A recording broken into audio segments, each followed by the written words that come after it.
Salam gagne, salam alaikum. Namon nalen, nayen def ça va? Oui, donc di len nuyu yeen ñep ku ci nek ci touram ak santam. Di len ñaanal jamm di ko sakku ci yeen. Di len Mariam Sané bienvenue. Di len souhaiter bonne et heureuse année donc 2023. Yalla na nek atum jamm, atum natangé, atum bégé. Atum donc changement réel ci biir Sénégal waaye yàlla na nekk atum boo xam ne atum xéwal di ñaanal Sénégalais yëpp ak Sénégal jàmm di ko ñaanal di ñaanal suñu waajur yëpp yàlla may leen wér-gu-yaram gudd fan ñu yàgg yàlla bàyyi leen suñu kanam di ñaanal patriote yëpp Sénégalais yëpp jàmm ak wér-gu-yaram surtout donc le président Ousmane Sonko di ko souhaiter bonne et heureuse année. Di ñaanal tamit kilifa diine kilifa aada yi ak ñëpp bépp doomu aadama bu nekk ci planète bi ci suuf ñu ngi lay ñaanal jàmm ak wér-gu-yaram ak gudd fan yal na yàlla sàmm Sénégal yàlla teg Sénégal ci yoonu jàmm tappe xol yi comme Dabakh Malick nu mu koy faral di waxee donc di ñaanal bépp kilifa diine kilifa aada waaye du ñu fàtte hôpital yi ñi nekk ci tëdd hôpital yi ñu ngi leen di ñaanal yal na leen yàlla may wér ak wér la di ñaanal tamit ñi nga xam ne bàyyeeku dañ fi wuy ji borom bi yal na leen yàlla teel ci yërmandeem donc di leen sant di leen gërëm di leen souhaiter bonne et heureuse année ci la page Dabakh Malick patriote donc Dabakh Malick di leen ñaan yàlla képp ku dugg ci page bi ngeen partager live bi parce que am na solo bien vrai que Facebook daf ñuy restreindre di ñu këy moo tax ñi gëj ci page bi mais dañuy dellu si ci page bi tey pour dundal page bi et après ci ngoon ñu dellu ci suñu chaîne YouTube Dabakh Malick Patriote TV donc di sant ñëpp di gërëm ñëpp di rafetlu seen teewaay di leen wax ni le combat continue di wax ne ñu ngi toll ci benn contexte boo xam ne contexte bu crucial gaañi contexte bu crucial la Sénégal toll xaw ma ndax sénégalais ñu ngi ci bàyyi xel ñu ngi toll ci benn virage boo xam ne Sénégal mu ngi toog ci benn bombe bu explosé laa lay wax nii fu mu ne nii bombe à retardement la te actuellement fi mu ne nii li ñu leen yàggoon a wax ci Sénégal mu ngi ñëw fii il faut que sénégalais ñu jël ses responsabilités il faut que ñun ñëpp ku ci nekk fa nga nekk mag ndaw góor jigéen da nga jël sa responsabilité dañ jël taxaw suñu taxawaay tem ñu taxawaay patriote taxawaay gëm suñu bopp taxawaay bëgg Sénégal bëgg suñu réew waaye bañ a taxawaay naafeq taxawaay seytaane ak taxawaay rambaaj nañu taxawaay dëgg parce que yàlla dëgg la bëgg waaye ci biir taxaw bi nañ ci tàllal suñu loxo borom bi yàlla buur bi mu nangul ñu suñu ñaan mu sàmm Sénégalais yi sàmm ñi nga xam ne donc ñooy porter combat bi parce que nag actuellement fi mu ne nii la xewoon dëmb ci marche bi ñu ngi leen di féliciter société civile bi mais gis nañ mobilisation exceptionnelle mu nekk nag benn message bu fort bu am doole boo xam ne moom la askan bi yóbbante Macky Sall ak Macron parce que moom la Macky Sall ak Macron ak Union européenne ak ONU ok yoon ñambaas ci le monde entier mu nekk benn message boo xam ne bu am doole pour woon ko ni sénégalais yi ñoo koy yore seen bopp ñun dañu fas yéene jël suñu réew yor ko suñu bopp dañu fas yéene xeex li nga xam ne mooy injustice ci biir Sénégal te ñi waxaale ci rapport bi lu mu génnee Cour des comptes na ñooñu de wuy ji amul teg conc waaw fii moom Macky Sall mënu fi teg benn conc ci dossier bi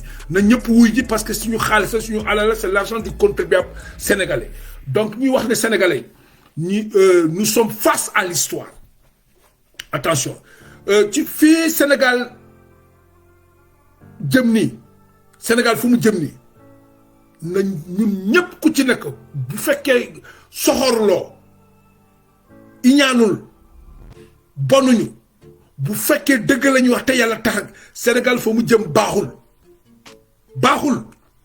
que ça soit ñi nekk ci nguur gi yore réew mi ñoom ak seeni militants Sénégal fa mu jëm baaxul que ça soit ñi nekk ci opposition bi ak seeni militants Sénégal fa mu jëm baaxul que ça soit société civile bi nañu xam ne Sénégal fa mu jëm baaxul que ça soit kilifa diine kilifa aada yi ñëpp ñi fi nekk ak jàngu bi église bi ak seeni taalibeem nañu xam ne Sénégal fa mu jëm baaxul lu tax ma ne Sénégal fa mu jëm baaxul mooy kii yore Sénégal tey muy Macky Sall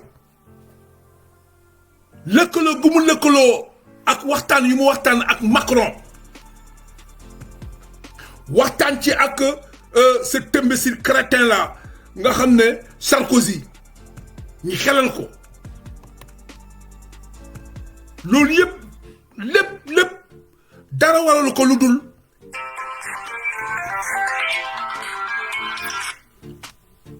oui allô. Ouais, ça va, je suis sur ma page Facebook là, en direct. Bon? Ouais, Dabakh Malik, la page Dabakh Malik. Ok. D'accord. Ouais.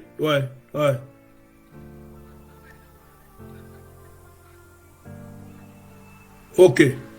D'accord, ok. Inch'Allah. Ok. Parce que dañu toll fi nga xam ne pour ñëpp ñun ñëpp ñuy dund ci Sénégal ak ñi nekk ci diaspora bi bépp doomu aadama bu nekk sénégalais ak africain Sénégal fu mu jëm baaxul parce que entre Macky Sall diggante Macky Sall ak Macron ak Sarkozy Macky Sall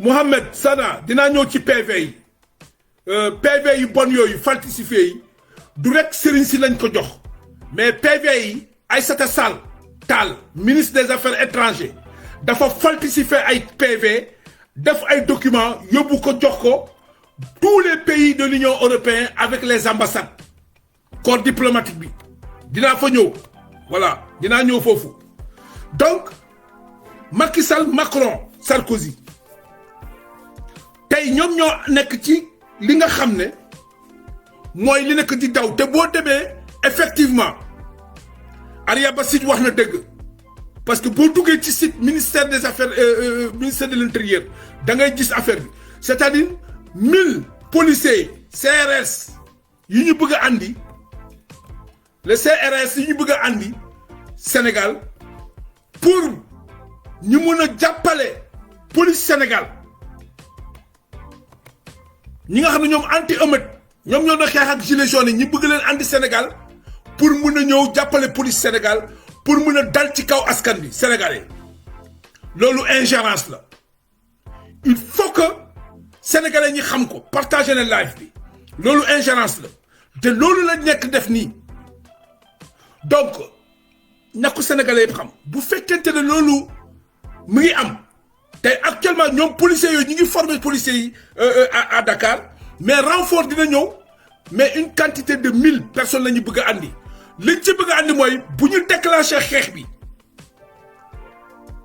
ci wàllu le faux dossier du viol le faux procès du viol xeex bi Dakar naase comme ça policiers yi ces CRS français là ñoom ñooy jàppale suñu les polices là pour ñu mun a xeexal sénégalais yi tiire ci kaw sénégalais yi donc Macky Sall na ko sénégalais xam que ça soit ñi nekk APR ñi nekk Benno Bokk Yaakaar yéen ñi nekk foofu yëpp na ngeen xam ni ak sénégalais ñi nekk ci opposition bi xam ne Macky Sall taxawaay bii la am donc moom pare na pour rey sénégalais yi ngir moom mu mun a toog fii def fi beneen 3e mandat par force ba pare jël suñu pétrole suñu gaz suñu lépp jébbal ko français yi ak Union européenne parce que tey fu mu ne contexte bi Union européenne fu mu ne mu ngi ci problème Poutine dafa tëj gaz bi daf leen suspendre complètement parce que ñoom dañuy plafonner le prix du pétrole Poutine ne leen finalement ak gaz bi finalement doo leen am dara donc ñoom fu mu ne nii ils ont l'Union européenne ñoom ñëpp ils ont dos au mur fenn la ñu yaakaar mooy Sénégal yaakaar boobu nag dañ ko jaaree ci Macron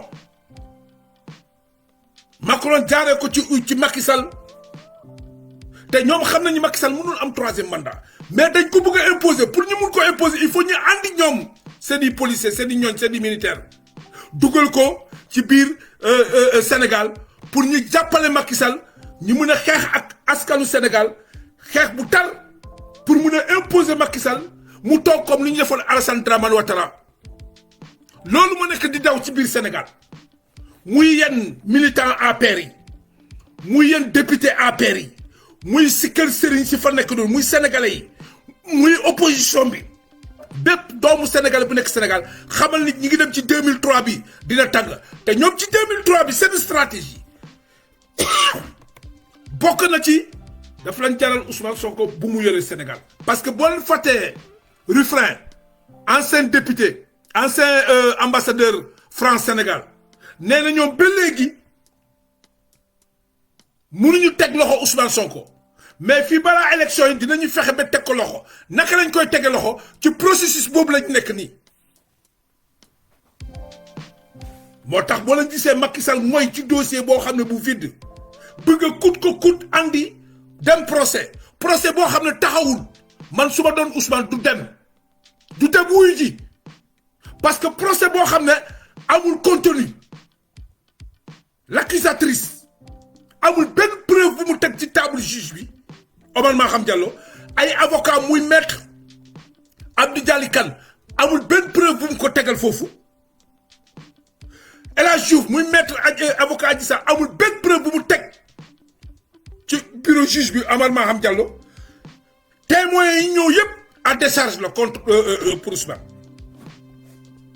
donc amul benn témoin bu ñëw confirmer li Adji Sarr wax rawatina le docteur Alfousseni moo tax Alfousseni actuellement génn na Dakar pour sécurité am yooyu yëpp ñu gis ko dossier bi leer ci bopp Sénégal ñëpp xam ne dossier bi ay fen la ay kàcc la ba Macky Sall dafa xaddi parce que la ma wax Omar Maham Diallo jéemuma xam ndax Ousmane am na dëgg wala amul dëgg li ma intéressé mooy procès débrouiller pour nga créer ma procès mais est-ce que Omar Maham Diallo dina ko créer procès est-ce que bu créer procès est-ce que ñoom dinañu tal procès bi foofu lañ jëm ñun ak ñoom donc pour loolu yëpp ñoom xam nañu pour li ñu ci bëgg mooy rendre la candidature du président Ousmane Sonko éligible comme ça bu ko defee ñu naan way justice éliminé na ko comme nu mu éliminé Karim Wade ak Khalifa Sall bu ko defee Macky Sall dana am lourd libre mais français yi ñëw policiers français yi nga xam ne ñoo ñëw ci biir Sénégal pour renforcer nee na dañuy renforcer jàppale les policiers sénégalais les policiers français yi ñu bëgg a ñëw pour jàppale les policiers français là ñu mun a dal ci kaw sénégalais yi xeex ak sénégalais rey leen ki nga xam ne yow xam bokku leen xeet bokku leen deret dafa weex du ñuul yore gannaay dóor ci sénégalais yi assassiné pour jéem a imposer Macky Sall loolu yëpp pour lan pour seen gaz bi ak pétrole bi parce que ñoom fa ñu doon am gaz ak pétrole ci Russie muy France ak Union européenne ñoom tey mën nañu fa am benn tokku gaz parce que ba ñu plafonné prix bi à 60 dollars baril bi Poutine ne leen nag du ma leen jaay Poutine jublu ci ñeneen tey ñoom le manque à gagner sax bu ñu doon am sax le peu minimum bu ñu doon am sax faaf amatuñu ko léegi États-Unis bi nga xam ne moo nekk ci ginnaaw xeex bi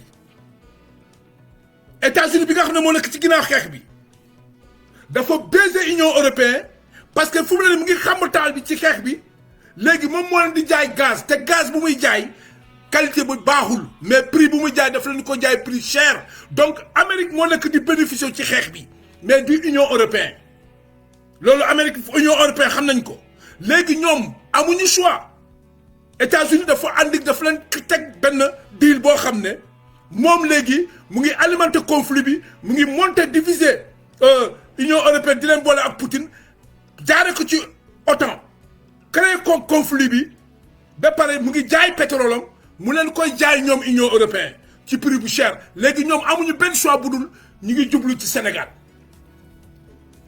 donc may wax sénégalais yi la ñuy wax ni boo leen gisee Macky Sall réseaux sociaux arrangé wu ko boo leen gisee Macky Sall ak ñu mu àndal réseaux sociaux yi arrangé wu leen parce que réseaux sociaux yi dañuy anticiper dañuy tirer sur la sonnette d'alarme anticiper teel a jënd wax ci li xew ci Sénégal ak lan la ñu bëgg a def ak français lu ñu bëgg a def moo tax ñu ngi wax ak sénégalais yi ñu ne leen réew mi fa mu jëm baaxul Sénégal fa mu jëm baaxul na ñëpp jóg taxaw parce que France amul droit andi ay militaires am comme nu mu ko defee Côte d'Ivoire France amul droit andi ay policiers comme nu mu ko defee Côte d'Ivoire pour jéem a xeex ak sénégalais yi ba ay bakkan dinañu rot parce que bu dara desul lu xeex nag danañu xeex nit ki mun nga masla ba sonn mais bu dara desul lu xeex dinañu xeex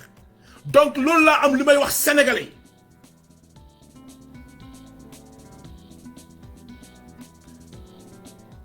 loolu laay wax soxna Diène Africa Dance bàyyi ko foofu rek xam naa ko bu baax moom xam naa ko moom Africa Dance je le connais bu baax dafee la quoi mais bàyyi ko rek moom xam na ma bu baax on se connaît très bien moom xam na ma bu baax waaw c'est-à-dire ces gens-là ñoom ñun ñoo bokk dëkk fenn quoi xam nañu on se connaît xam na ma bu baax xam naa ko bu baax moom c'est le souci de mes cadets quoi ñoom ñii bàyyi leen foofu rek waaw de toute façon xaw ma ci suma commentaire am quoi waaw mais moom il est le dernier parce que ay top yi infiltré sama live bi dafa bëre donc il faut que sénégalais yi ñu jël suñu responsabilité xeex bi du xeexu Ousmane Sonko du xeexu Pastef du xeexu wàllu Sénégal du xeexu Yewwi Sénégal du xeexu parti socialiste du xeexu APR xeexu sénégalais la Sénégal dans sa miniature Sénégal dans son ensemble suñu xeex la bu leen kenn ndax xeex bi suñu pétrole ak suñu gaz bi wallahi wal azim tubaab bi moom lañu soxla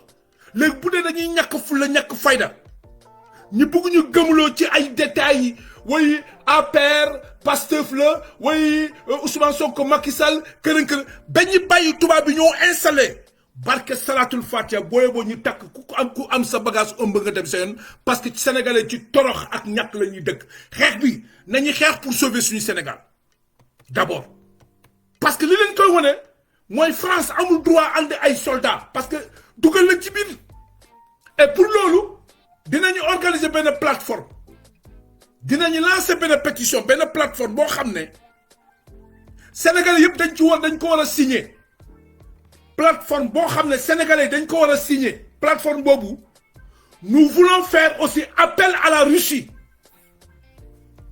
waaw plateforme bi c'est pour interpeller la Russie comme secours parce que les Français sont prêts pour assassiner les Sénégalais Français dañu pare pour rey Sénégalais léegi comme Français yi Macky Sall accepté na suñu armée Sénégal les forces de défense et de sécurité sénégalais ñoom dañoo ñàkk fulla ñàkk fayda ñàkk jom ba France andi ay policiers dugal ci biir Sénégal ñooñu di rey seen i mbokk seen i doom seen i baay seen i bàjjen population bi ñun nañu jël suñu responsabilité ñu organiser suñu benn pétition benn plateforme boo xam ne Sénégal yëpp ci bind plateforme bi ñu jëbbal ko Poutine ñu dem Russie ñu yebal ay nit ñu déplacé dem Russie ñu jëbbal ko Poutine même bu doon Wagner day dugg ci Sénégal sax mu dugg ci parce que Sénégal amul terroriste nañu waxante dëgg Sénégal amul terroriste il faut pas sénégalais yi ñu nekk naïf il faut pas être naïf nañu jóg ñëpp ñi am compétence ci wàllu ñëpp ñi am compétence ci wàllu informatique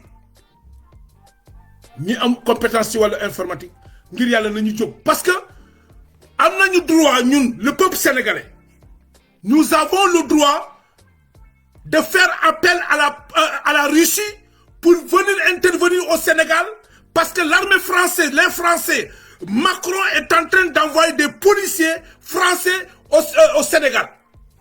Alors nous avons le droit. C'est notre droit. Nous sommes en légitime défense.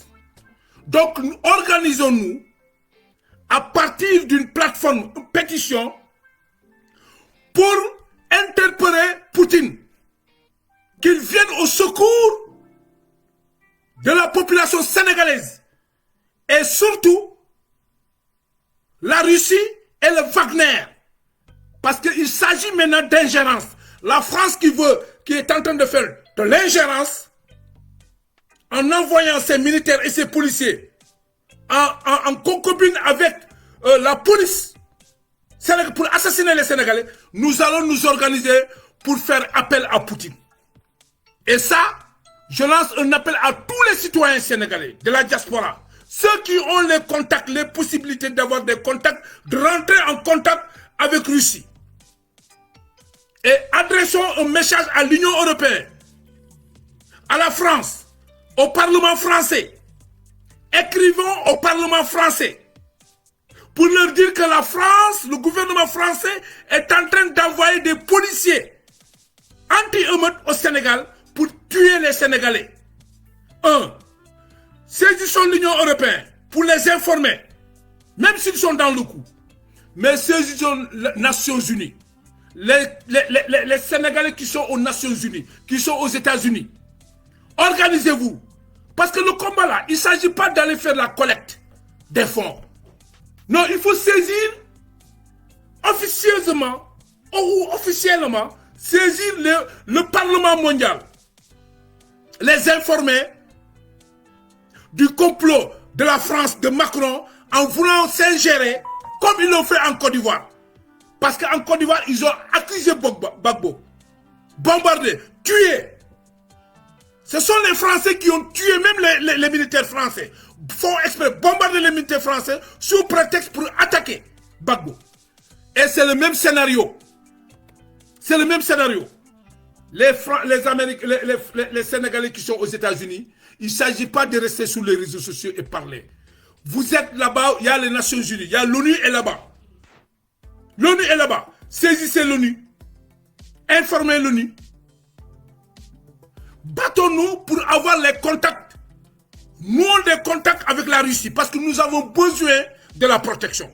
Parce que s'il s'agit de notre armée sénégalaise qui démissionne dans sa mission, dans son devoir, les forces de sécurité et les forces de défense et de sécurité qui sont payées par l'argent du contribuable sénégalais pour protéger les Sénégalais, acceptent d'aller jouer un complot avec la France, avec l'armée française et la police pour pouvoir venir ensemble mater, tuer les populations sénégalaises. Je crois que nous avons le droit de légitime défense. Et notre droit de légitime défense, c'est quoi? Organisons-nous à partir d'une plateforme, une pétition, et dépêchons-nous des responsables auprès de Poutine pour solliciter l'intervention de la Russie au Sénégal. Parce que la Russie est au Mali. C'est la seule chose pour contrecarrer la France. Mais s'il s'agit entre nous et Macky Sall, nous allons combattre Macky Sall.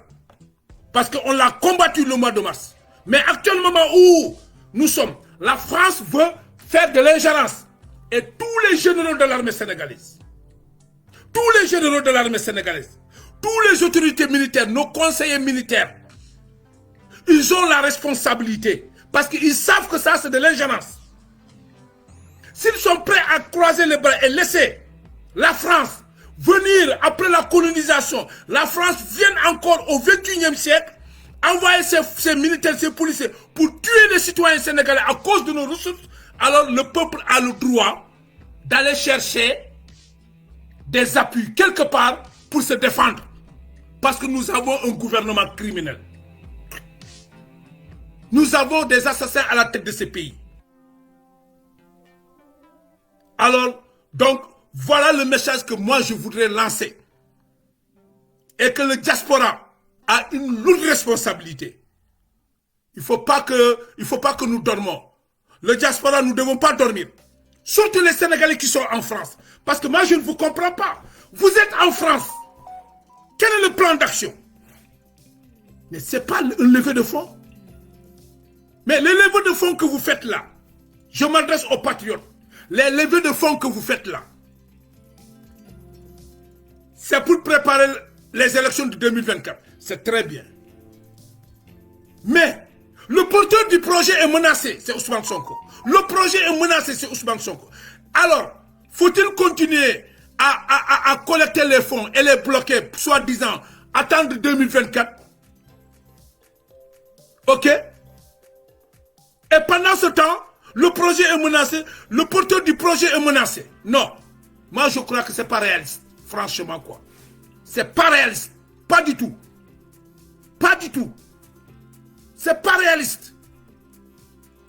C'est pareil. Réveillez-vous. Franchement, arrêtez de dormir. Arrêtons de rêver. Nous n'avons pas le droit d'échouer. Et nous sommes en train d'échouer. Aux États-Unis, j'ai entendu comment 16 millions. Oui, levée de fonds Pastef, 16 millions. Oui, c'est bon, les patriotes. C'est bien. Mais ces 16 millions-là, si Ousmane n'est pas candidat, il est exclu. À quoi servent les 16 millions? Quelle est la destination de 16 millions-là? On ne vous a pas dit d'injecter 16 millions. Non. Non. Non. Mais prenez dans ces 16 millions-là et écoutez ce que disent les gens. Le combat est multiforme. Et organisons-nous pour faire face à Macky Sall. Parce que l'ingérence de la France en Côte d'Ivoire, ça a coûté des morts. Il y a combien de morts? Il y a eu combien de morts en Côte d'Ivoire? Et c'est le même scénario que la France veut installer au Sénégal. Parce que le déplacement du ministère de l'Intérieur de la France au Sénégal, au mois de décembre là, aller rencontrer son homologue, Félix Antoine Diome, ministre de l'Intérieur. Mais c'était pour discuter sur les modalités, sous prétexte que le Sénégal est sous menace terroriste. C'est de la mensonge. Ils mentent, tous ils mentent. Le Sénégal n'a jamais été menacé par un quelconque terroriste. Il n'y a pas de terrorisme au Sénégal. Il n'y en a pas. Il n'y a pas de terrorisme au Sénégal. Si la France veut soi-disant, se baser sur cette expression-là pour nous dire que oui, il y a l'insécurité au Sénégal, mais ce n'est pas vrai. Et s'il insiste, le terroriste, c'est Macky Sall, qui est le premier terroriste, c'est Macky Sall. Le premier dictateur, le premier terroriste, l'assassinat, c'est lui. C'est eux, avec le général Moussa Fall. Et pourtant, on avait tiré sur la sonnette d'alarme. Nous nous sommes adressés à l'armée sénégalaise. Une seule personne, un général, une seule personne ne peut pas tenir toute une armée en échec. C'est pas vrai. Soyez des hommes. Soyez des hommes. Soyez des hommes parce que vous ne pouvez pas être formé militairement pour défendre le peuple sénégalais, pour défendre le Sénégal contre l'agression. Et aujourd'hui, vous acceptez que des personnes, 4 personnes puissent prendre le Sénégal en otage, en assassinant, pour vous faire reculer. Non, on ne meurt qu'une seule fois. C'est-à-dire, ce qui manque dans l'armée sénégalaise, c'est celui qui va déclencher cette résistance au niveau de l'armée sénégalaise. C'est ça le problème. Mais aujourd'hui, Macky Sall ne fait pas l'unanimité à la gendarmerie, à la police, ni à l'armée. Mais nos généraux, le haut commandement, peut-être c'est eux qui sont pourris. Ils sont tous corrompus, peut-être. Je m'excuse, quoi. Tous corrompus? Ils ont peur. Non. C'est parce que leur compte est rempli d'argent. Ils sont tous corrompus. C'est pour ça qu'ils ne veulent rien faire. Ils veulent croiser. Mais le peuple ne se laissera pas assassiner par les Français et la police sénégalaise. Ça, même jamais. Alors, j'invite le diaspora de prendre ses responsabilités. Prenons nos responsabilités. Cherchons les voies et moyens. Comment rentrer en contact avec Poutine? La seule alternative ici aujourd'hui, ici, je vous le dis, hein, la seule alternative, c'est Poutine. Si Wagner rentre au Sénégal, tout de suite, la France va dégaper. Ils vont foutre le camp. Mais c'est ça. C'est-à-dire, c'est une épreuve de force. Vous vous êtes rappelé le débarquement des engins français au port de Dakar. Il y en a qui font le couleur. Port Dakar. Il y en a qui font le coup. Port Dakar. Il y en a qui font le coup du port Dakar. Il y a des auto armée français. Ni génn ci port bi dem Diamniadio dem Diamniadio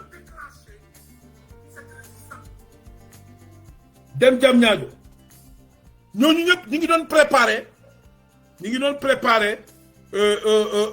projet bi nga xam ne dañu war a dal ci kaw askanu Sénégal ci dossier boo xam ne dossier complet parce que lii tere na la tubaab bi lu ko tere na la mooy ñoom Ousmane Sonko xam nañu ni réew mi bu tabuwee ci loxo Ousmane Sonko c'est fini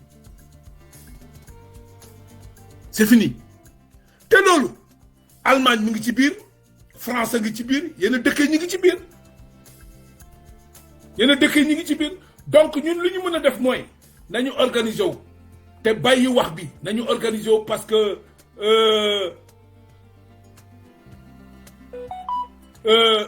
benn affaire rek moo fi am ñun ku ñu intéressé mooy naka la ñuy def ba benn bakkan bu mu doon waaye naka la ñuy def ba gagner combat bi.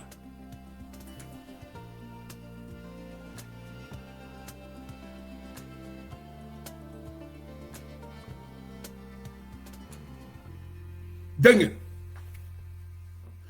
mooy wax bi mooy na ñëpp jóg nañu trouver solution boo xam ne mun nañu fexe ba Russie dugg ci xeex bi parce que fa ñu jëm ne ak Macky Sall dañuy xeex fa ñu jëm ak français yi dañuy xeex ñun suñu xeex na sénégalais xam ne xeexuñu ak Macky Sall rek bu doon xeex la ak Macky Sall moom amul problème dinañ ko régler mais ñi ngi xeex ak France comme France dugg na ci xeex bi ñun nañu jéem a wuti ndimbal bi mooy lan nañu dem contacter Russie nañu def pétition bi ñu yóbbu ko mu jaral sa patriote yi ñëpp cotiser billet daggal billet frais d'hôtel ñi daggal leen ñu fexe wut audience bi ñu dem parce que bu ñu jaaree ci Mali rek mun nañu am contact ak Wagner mun nañu am contact ak waa Russie ak Poutine à partir du Mali nous pouvons avoir les contacts de la Russie ça il faut qu'on le fait et dinañ ci taxaw nag parce que duñu nangu France dugg ci xeex bii duñ ko nangu parce que France du nangu benn ingérence ci réewam donc foofu la ñu toll nii l'heure est grave beneen point bi mooy xam ngeen dossier complot Adji Sarr bii le dossier du complot d'Adji Sarr le ministre des Affaires étrangères Aïssatou Tall Sall ministre des Affaires étrangères Aïssatou Tall Sall dafa falsifier ay PV la falsifier ay faux PV la defar ñi fen ci bëri tout jël PV yi yóbbu ko Union européenne pour taxal Ousmane Sonko c'est-à-dire ñoom ils ont préparé tout et ça c'est le travail de Aïssatou Tall Sall moom lu tax mu def lii dinaa leen wax benn affaire Macky Sall daf ko téye Macky Sall mu ngi yore ay vidéo Aïssata Tall Sall Macky Sall le ralliement de Aïssata Tall Sall Macky Sall daf ko téye ci point parce que ay vidéo la yore ay vidéo Aïssata Tall Sall yi garaaw la yor bi mu ko piégé ba téye ko daf ko convoqué palais Aïssata Tall Sall dem Macky Sall tegal ko vidéo yi mu gis mu ne ko léegi nag yaay choisir soit tu rallies ñi kaaw ko rallier loo ñi xawi sa sutura ci biir Sénégal ci àdduna bi ay vidéo dafa téye Aïssata Tall Sall Macky Sall ñu wax leen ko nag te dina gën a leer nañu dem après bu weddee mu jën a démentir moom Aïssata je lui lance un défi Aïssata Tall Sall man da gis ngeen na ngeen bàyyi xel man su ma lancé nit défi rek c'est parce que lu leer laa lay wax ni moom Aïssata Tall Sall bu dee li may wax dëgg na ko maa ngi koy lancé défi mu jën a weddi waaw loolu la donc Aïssata Tall Sall ci dossier complot bi nga xam ne dafa échec ñoom état bi ministère des affaires étrangères dañuy jël ay PV ay faux PV la ñu préparé yëpp ak dossier ñu yóbbu ko Union européenne yóbbu ko ci ay dëkk pour jéem a yàq deru Ousmane Sonko pour jéem a détourner dégg nga la la diplomatie de l'Union européenne gëmuloo leen ni way Ousmane a tort Ousmane moo kii alors buñ ko woyee dafa war a dem wuy ji déféré loolu la Aïssata Tall Sall def faux PV na ko sénégalais xam na ne partagé leen vidéo bi ay faux PV. Donc c'est pour te dire que même l'État du Sénégal, mi ngi complot, c'est-à-dire ñoom tous c'est des gens tordus. Cette dame-là est une vipère. Est une vipère. Moo tax il faut que le diaspora ñu jël suñu responsabilité. Diaspora bi nañu jël suñu responsabilité comme ñoom nuñ ko defee am nañu PV yëpp am nañu nous avons l'enquête am nañu dossier enquête interne de gendarmerie am na PV yëpp ñu yor nañ ko les avocats yooyu nañu jox patriotes yi ñu monter dossier ñu dem déposer ko ci ambassade yi nekk partout en Europe fépp fu Aïssata Tall Sall ba ONU. Beneen bi mooy les audios là nañ ko transformer audio Adji Sarr yi nañ ko transformer en français, en anglais, en espagnol, en chinois, en japonais, en arabe, yëpp ñu dem sur les chaînes de télévision internationales ñu déposer fa audio yi. Même France 24 RFI TV5 ñoom la ñuy yëpp nañ fa jaar parce que tey fu mu ne nii loolu mooy xeex bi parce que ñoom pour ñoom ils ont tout planifié. Ils ont falsifié les PV, ils ont monté le dossier de bordel, ils ont pris un ministre des Affaires étrangères corrompu, une gasse, Yobuko, Moutem, aller mentir à l'étranger pour accuser un homme ou quelqu'un qui est honnête. Mais ils perdent le temps. Aïssata Tall Sall, le ministre des Affaires étrangères, vous perdez votre temps. Parce que le combat, le jugement, c'est le peuple sénégalais. Et le peuple a déjà jugé. L'international, là, ne nous intéresse pas. Parce que l'international, l'Union européenne et tous ces gens-là, c'est des organisations mafieuses. Tous des corrompus. Parce que tout ce qui leur intéresse, c'est leur intérêt crypto-personnel, c'est nos ressources naturelles. Ils vont fermer les yeux et laisser Macky Sall plonger le Sénégal dans le chaos. Pendant ce temps, eux, ils viennent extraire nos ressources naturelles. C'est ça la philosophie de ces gens. Maintenant, la responsabilité revient au peuple sénégalais, qui ne doit pas être naïf. Un peuple qui ne doit pas être hypocrite. Il faut oser accepter la vérité, rien que la vérité. Le peuple sénégalais est en danger. Le Sénégal est en danger. L'année 2023 sera une année bouillante. Ça va chauffer.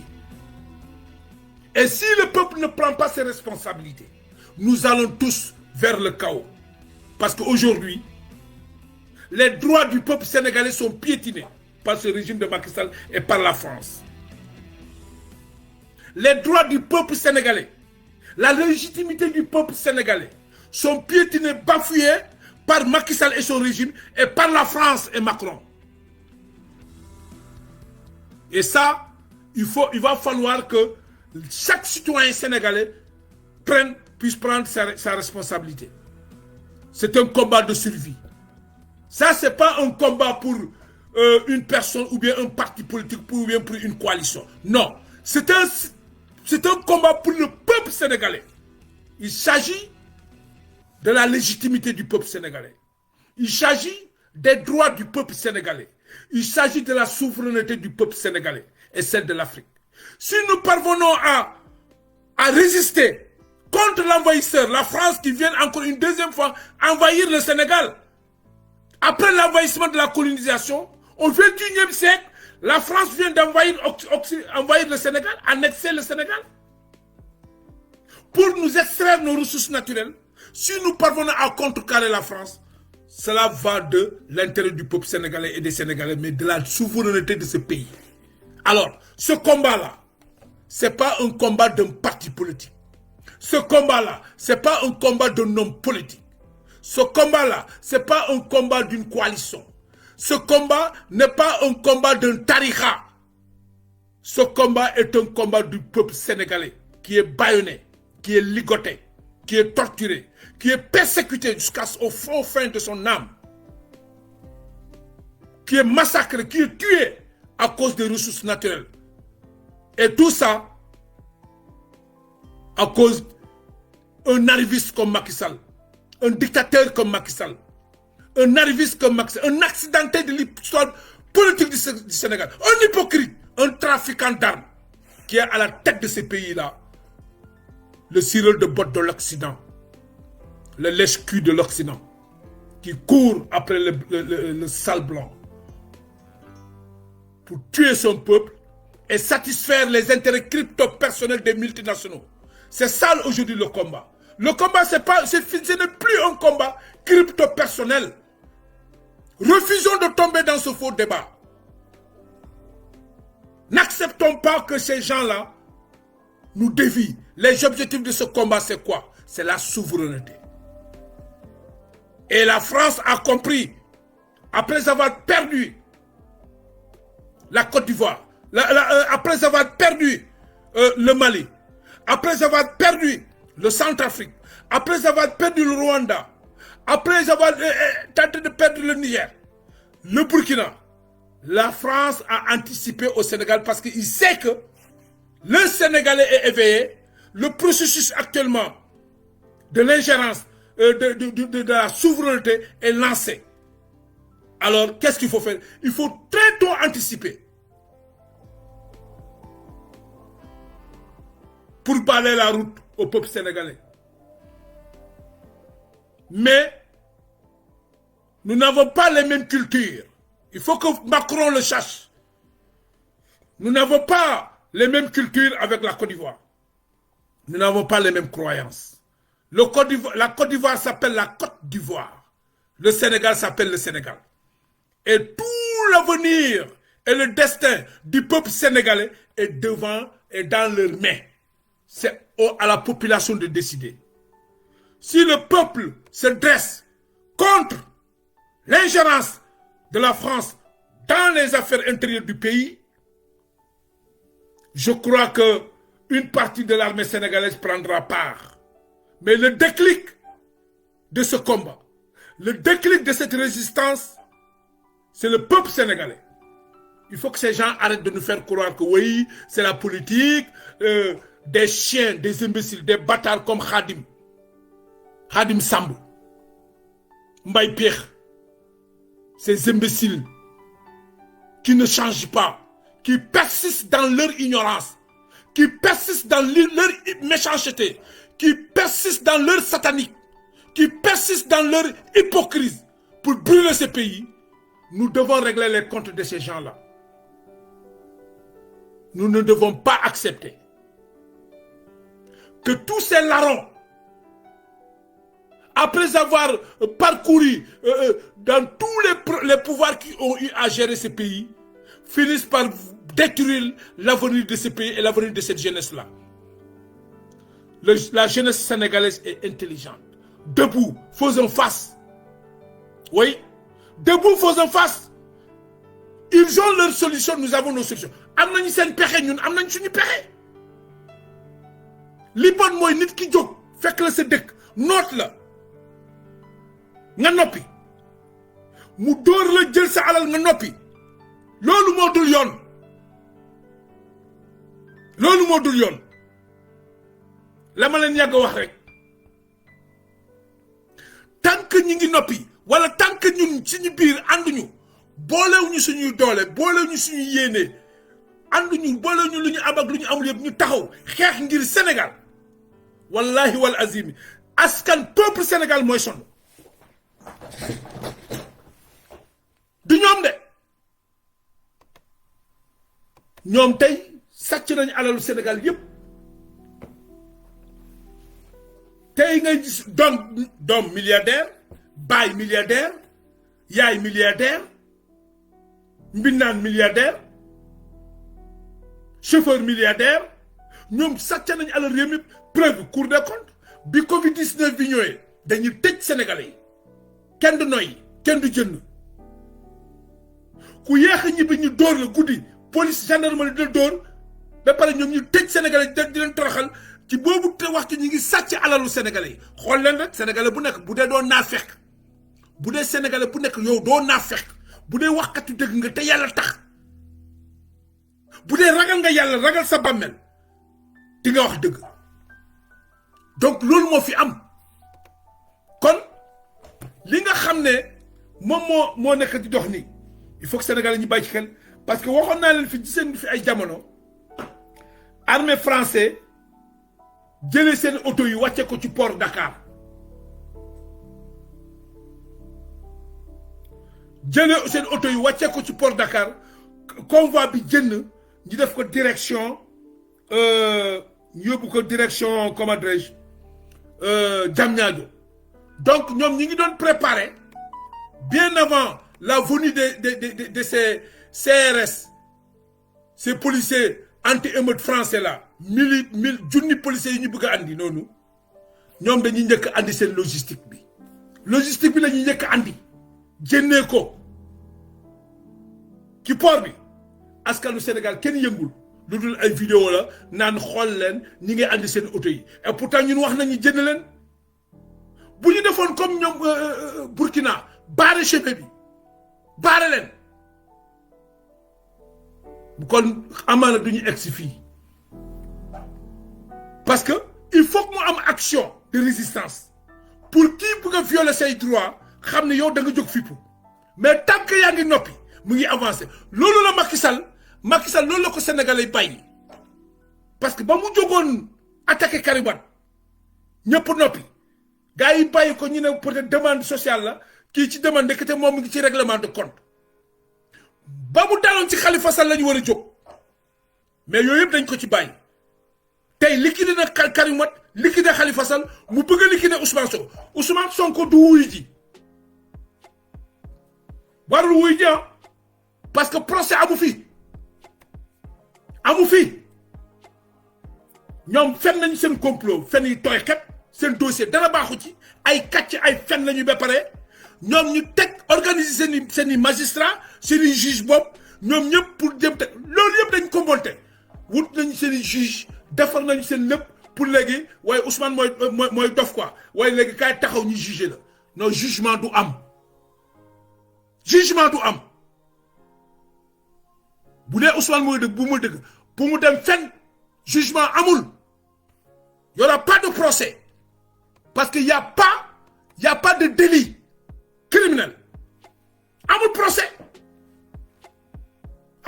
léegi nag bu fekkee foofu la ñu yaakaar France pour réew mi takk mais nañu góorgóorlu ñu takk nag réew mi dee ñu takk quoi mais procès du am Ousmane man rek du wuy ji way fii moom gàtt sa rek gàtt sa il faut que ñu taxaw ci quoi gàtt sa waaw loolu la quoi gàtt sa il faut que ñu taxaw ci parce que loolu rek moo fi mën a am fii mën a ne recul amul li ñu waay sédd rek nga xam ne lii la ñu am ñu organiser wu waaye diaspora bi war ngeen jóg surtout ñi dëkk France ñëpp fii na ñëpp jënd loolooy dëgg loolu mooy dëgg na ñëpp jënd parce que mi ngi ni ngeen baal ma wol leen gis ngeen balaa ñuy andi bëgg a andi junni policier français lan lañu njëkk a def seen auto yi armée français lañ njëkk a wàccee port ba mi ngi nii. armée française la quoi ñu ngi jëlee seen i matériel ñuy port man damaa waaru quoi man dama yaakaar ne réew mi léegi France da koo bëgg moom wala ñun réew mi ba tey Sénégal la tudd wala daa tudd France Sénégal parce que lii loo xalaat ci armement rek. mi ngi nii combat bi lépp am na loo xamante ni sàncalu ma ko dama ko tardé. seen armement mi ngi nii lii lañ njëkk andi seen oto yi balaa ñuy waaj a andi soldats yi lii lañ njëkk a dugal. En parallèle, armer les terroristes, entretenir les terroristes, les payer, les nourrir, les fournir en carburant, en tout. Prendre, espionner l'armée malienne pour ces terroristes.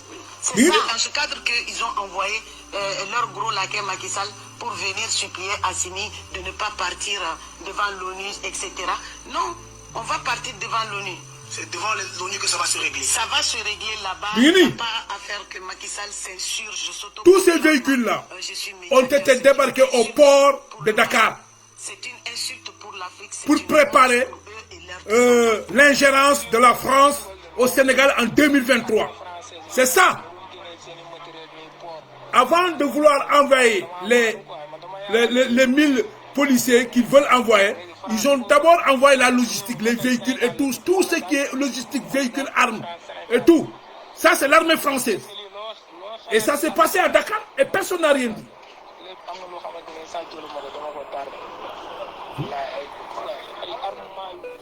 Bon. Mingini. Lolo, il faut que ñi xam ko.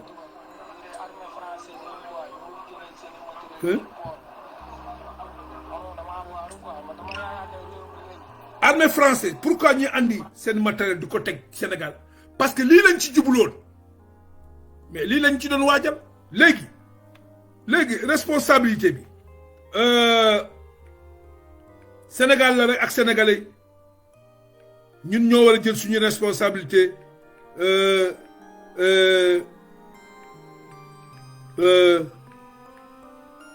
pour défendre suñu pays pour défendre suñu pays quoi. Waaw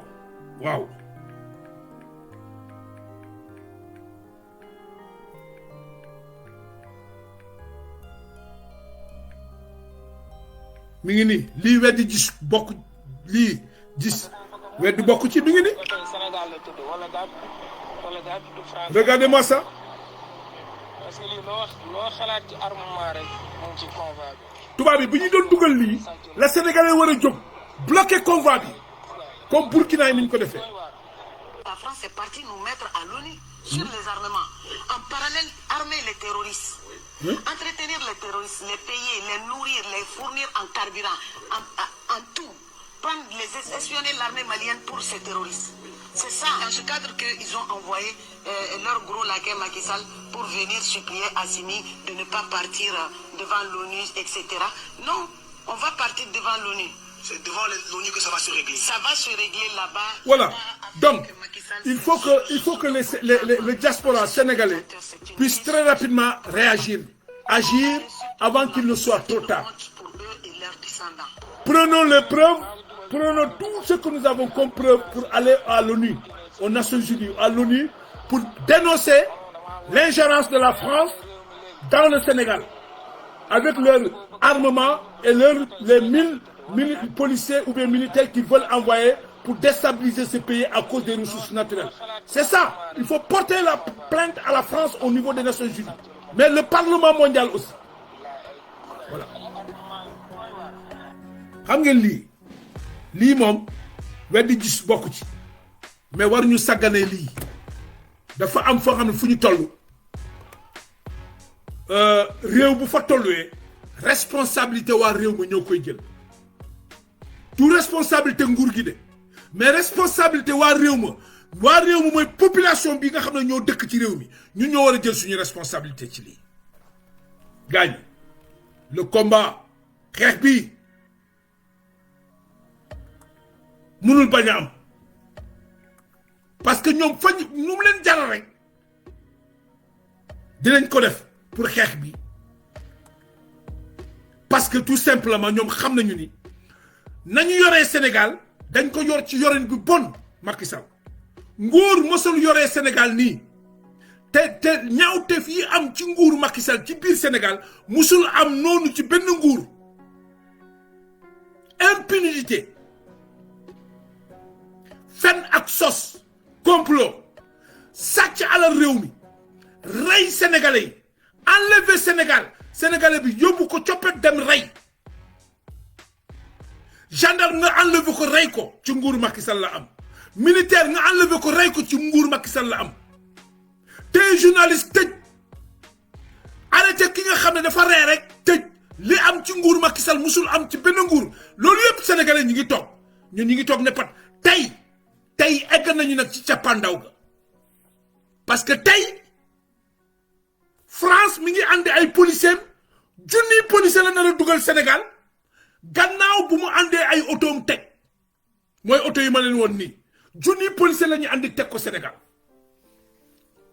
parce que pour ñu jàppale leen ci xeex bi parce que bu ñu démarrer seen procès fen boobu parce que dégg ngeen Ruffin ancien ambassadeur France lu mu wax Ousmane Sonko arrangé wu leen Ousmane Sonko arrangé wu leen donc te ñoom ñi ngi fexee ni ngi def pour teg loxo Ousmane Sonko mënuñu ko teg loxo léegi fu ci doole la ñuy jaay doole boobu ci la ñu nekk doole boobu ci la ñu nekk de bu fekkee ñun sénégalais yi gëm nañu suñu bopp nañu jóg ñu taxaw ñu xeex parce que gis ngeen askan bu dul xeex doo musa dog bu mu jaam mukk le combat là doit continuer nañu jóg xeex bi du xeex boo xam ne xeexu comment dirais-je la way benn homme politique déedéet yow sa pétrole ñaar fukki teen ak juróom-ñeent ci pétrole ñaar fukki teen ak juróom-ñeent te jamono bi may def live bi nii romb na ñaar fukki teen ak juróom-ñeent li nga am ci pétrole te qualité bu baax nga am gaz nga nekk xaw ma troisième puissance mondiale ci gaz ak zircon nga am 750 millions de tonnes de fer loolu yëpp tey war na tax Sénégal moom boppam jënd ci franc CFA bi ñi am suñu xaalis bopp teg am suñu banque bopp teg suñu or Sabodala baa ngi noonu waaw ku am loolu yëpp waa réew mi di dund ci coono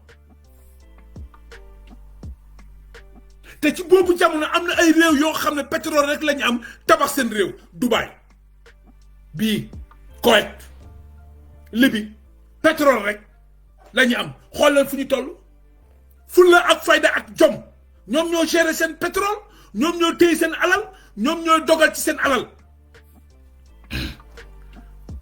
moo taxit seen réew bi egg fii fu mu egg ñun Sénégal ñi am zircon am pétrole am fer am or am te danaa leen zircon fu mu am rek jamaa am na fa li nga am yépp ci alal Sénégal munul def même benn jéego ci yokkute ci koom-koom du hôpital bu baax du tali yi baax du njàng mu baax du dëkkuwaay yu baax du ay usine du liggéey ndaw yi kenn xëyul ñëpp a ngi xëy di taxawaalu ku añ du reer ku reer du ndekki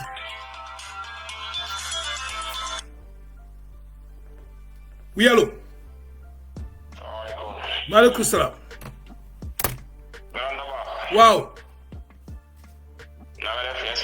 maa ngi si jàmm na nga def mais yaa ngi ci live bi waaw maa ngi ci direct bi nii ok dama bëggoon a intervenir waaw yaa ngi ci direct bi ok c'est Ansou Tekpagne Ansou oui en fait ce que je voulais dire c'est par rapport aux Sénégalais, nous Sénégalais, la population sénégalaise. Yes. Je veux dire à la population sénégalaise, si nous voulons tenir rang dans la diplomatie navale, nous devrons tenir rang et prendre un bâton pour se lever, pour protéger notre pays. Personne ne viendra travailler notre Sénégal à notre place. Oui, exact. Ce que je veux dire aux Sénégalais et à l'opposition et ceux qui font semblant d'être des opposants en faveur de Macky Sall, ils seront tous démasqués. Parce que ce matin, j'ai suivi Pape Djibril Fall. Oui. Qui voulait faire allusion aux gens de Pastef. Je veux dire qu'il n'a qu'à grandir dans sa tête. L'heure est grave aujourd'hui. L'heure aujourd'hui, ce n'est pas de s'attaquer aux opposants. L'heure, c'est de s'attaquer à notre ennemi principal qui est Macky Sall. Mais l'armée française dans notre territoire sénégalais. Je veux dire le monde entier et la France de ne pas s'ingérer dans notre politique. Le Sénégal nous appartient. Le Sénégal aux Sénégalais en premier.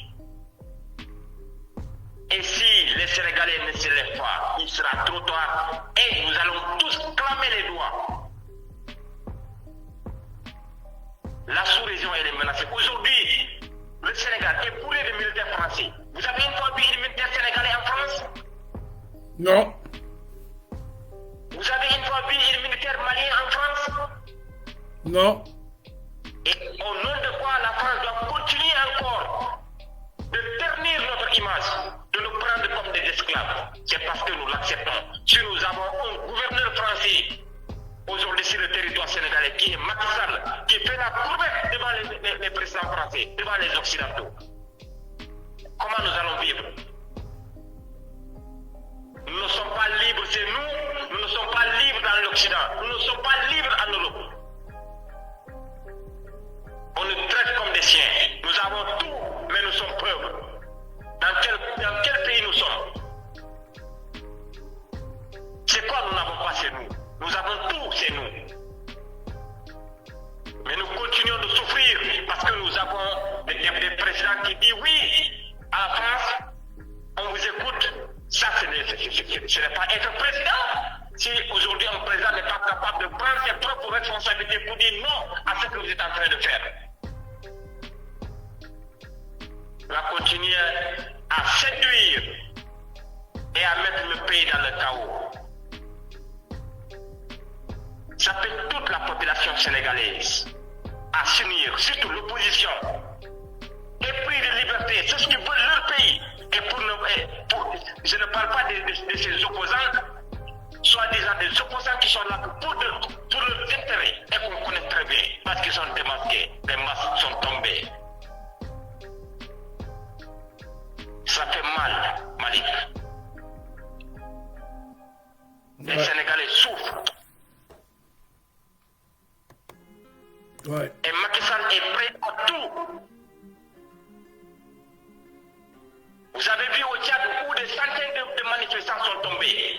Est-ce que vous avez vu Macky Sall en tant que président de l'Union africaine faire un Twitter sur ça?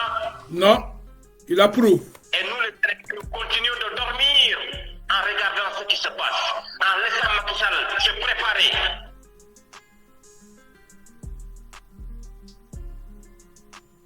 Vous voyez cela?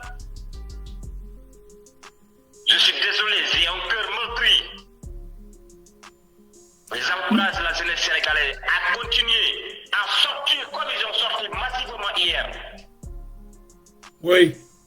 Oui. Un président corrompu, la justice corrompue, les procureurs corrompus, qui ne sont pas là pour l'intérêt général, qui ne sont pas là pour l'intérêt de leur pays. Dans quel pays nous sommes? Dans quel monde nous sommes? Dieu nous a tout donné.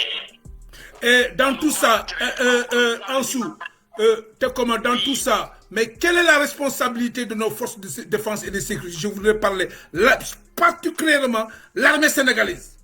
Quelle est sa position? C'est l'armée coloniale. Vous nous parlez d'armée au Sénégal aujourd'hui? Si l'armée n'est pas capable de prendre ses responsabilités, comme l'a fait aujourd'hui, malgré que nous ne cautionnons pas la prise de pouvoir par les armes. Mais à un certain moment, une armée doit prendre ses responsabilités pour dire non. Aujourd'hui, nous sommes capables de protéger notre intérêt. Nous sommes capables de protéger notre territoire. Si nous n'avons pas cette armée, que pensez-vous? Il peut se produire des chaos à n'importe quel moment. Oui, maintenant, devant Attendons-nous au pire. Devant la fuite de responsabilité de nos forces de sécurité et de défense, est-il pas le moment n'est pas venu de regarder ailleurs, essayer d'interpeller peut-être une autre puissance qui pourra venir sauver, parce que sinon il y aura du carnage au Sénégal. Est-ce que c'est pas aujourd'hui les possibilités? Donc, est-ce que le peuple sénégalais n'a pas la légitimité, à partir d'une plateforme pétition, interpeller la Russie? Ce n'est pas d'intervenir la Russie en ce moment. J'appelle ce que je veux dire. Le peuple sénégalais doit être mature et de voir ce qui se passe. Ce qui s'est passé aujourd'hui avec nos voisins du Mali. De sortir et de dire non. Ce qui se passe aujourd'hui, nous sommes capables de choisir notre président. Parce que tout ce qui se passe aujourd'hui là, c'est l'histoire du troisième mandat. Les Français veulent encore implanter Macky Sall dans la tête du pouvoir. Oui, c'est ça. La responsabilité revient au peuple de se lever, de s'unir et de dire non. Ce n'est pas ça. Aujourd'hui où c'est arrivé, ce n'est pas une histoire de parti politique. Non. Non. C'est une histoire de l'union, de l'unité et de l'intérêt de notre pays. Ce n'est pas l'intérêt d'une seule personne. Seul Ousmane Sonko ne peut pas pas battre ce record. Il nous a déjà mis sur la voie du développement, la voie du changement.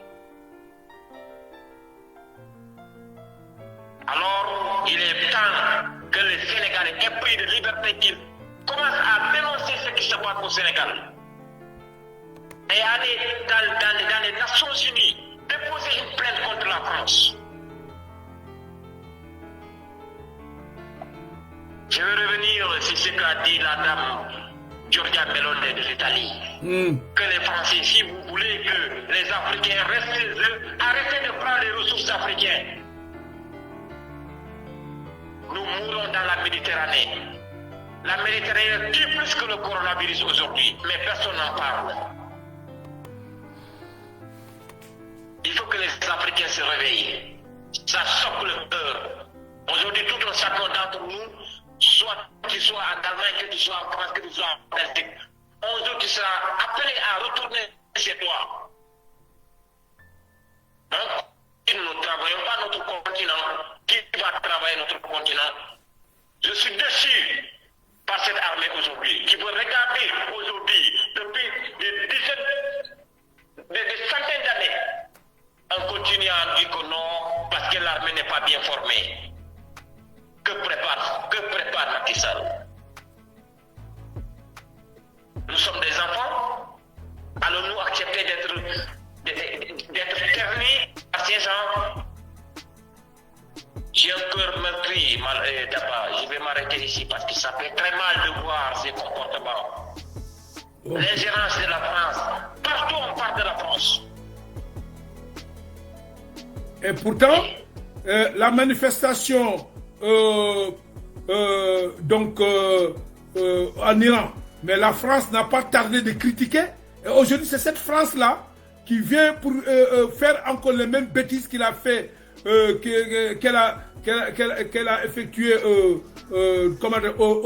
en Côte d'Ivoire. Il veut répéter les mêmes bêtises au Sénégal. Mais le bêtise, vous parlez de répéter, c'est déjà répété. Parce que du moment que les Sénégalais vont accepter de regarder le convoi de l'armée française rentrer au Sénégal, qu'est-ce que tu n'as pas accepté par là aujourd'hui?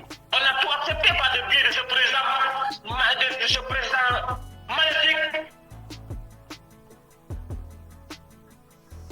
S'il pense qu'il va forcer le troisième mandat et gouverner dans la paix, il se trompe lourdement. Il veut mettre le pays dans le chaos. Où sont les 45 milliards qui ont été décernés pour payer des armes? Où sont ces 45 milliards? Il faut se poser la question à un certain moment. Que les Sénégalais arrêtent de dormir.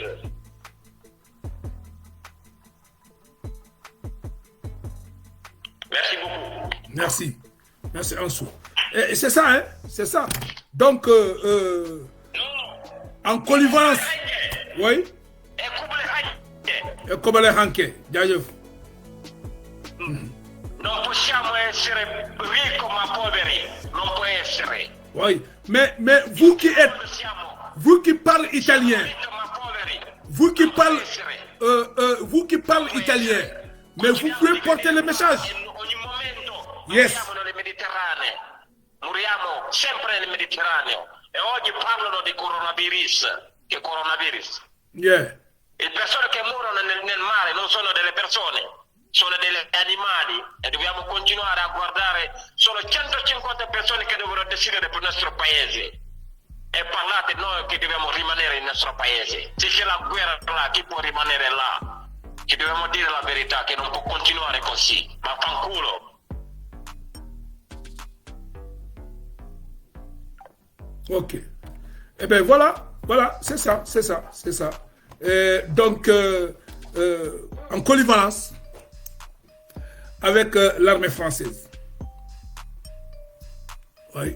Et aujourd'hui, nous faisons face à un danger. Et ce danger est installé par Macky Sall, Macron.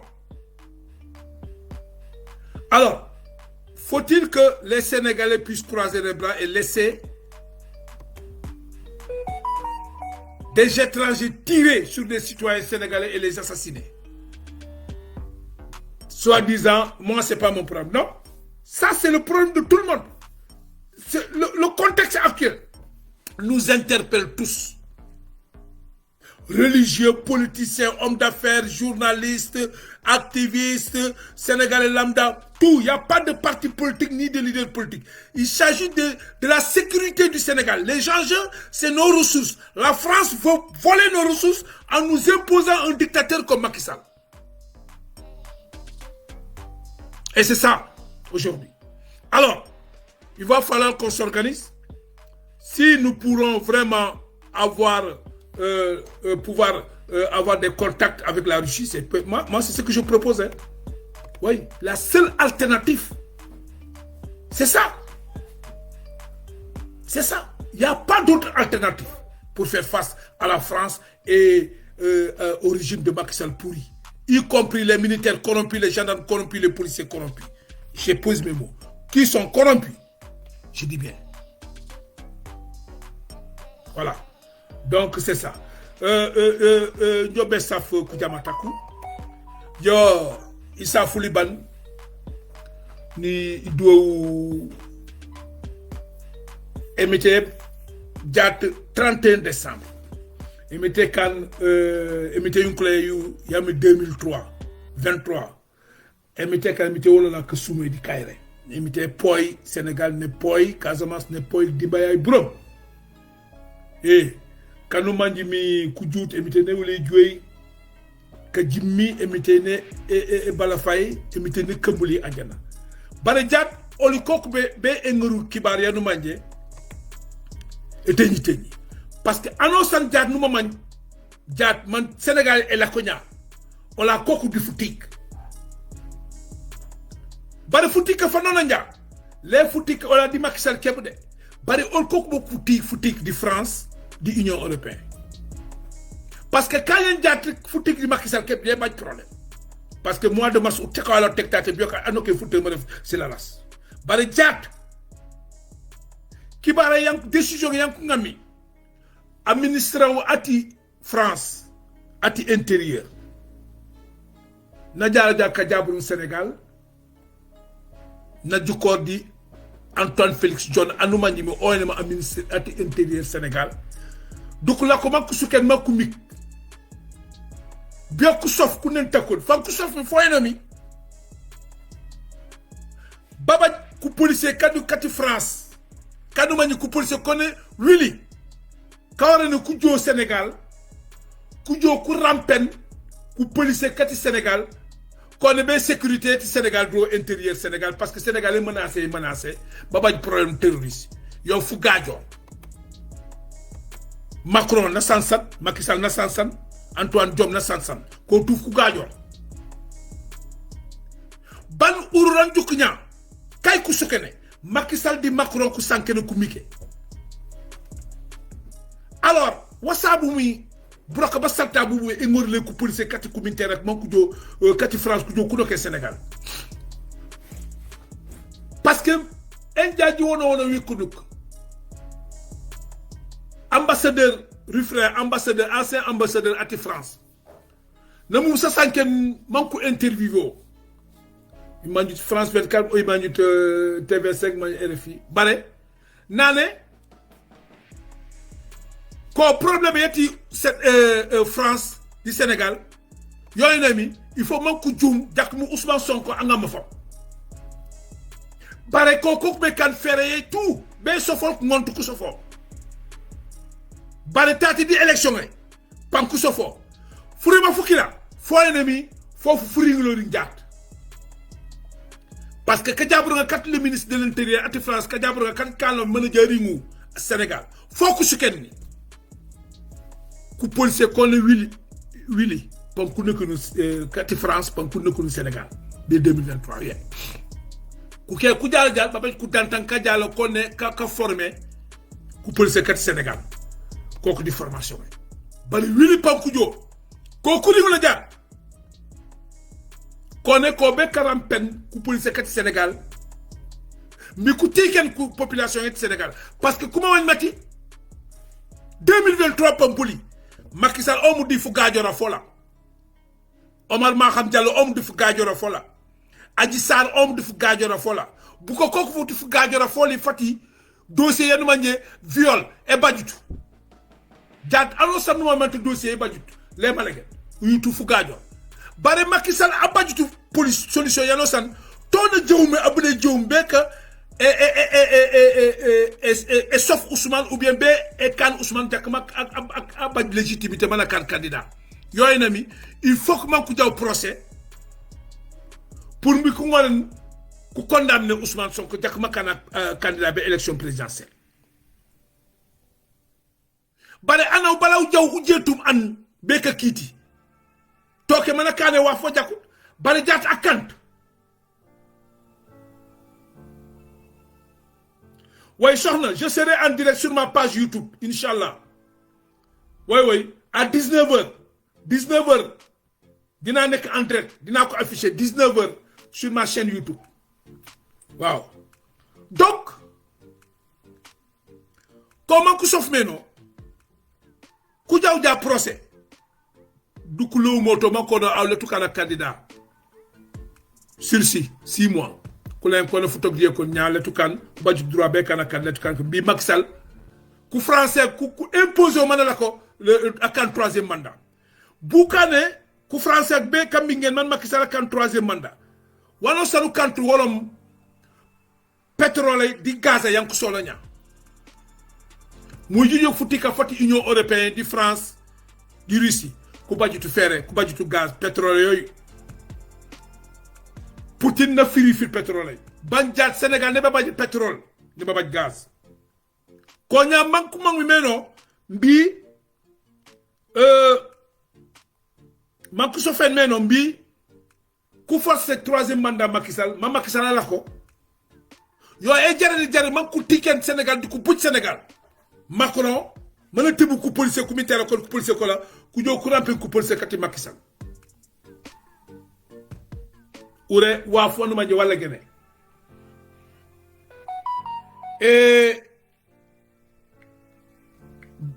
fan man be ka sanke nak fo ina fofu emite yunku la wiye penteñi futi ka fa fukande bad anu santanomi mbujum manu pare aw manje mutikuma miya mutikuma façon bunu bañi mutikuma tutulay mutikuma mati fukaru wa ati jamika awulimi ujuma manutika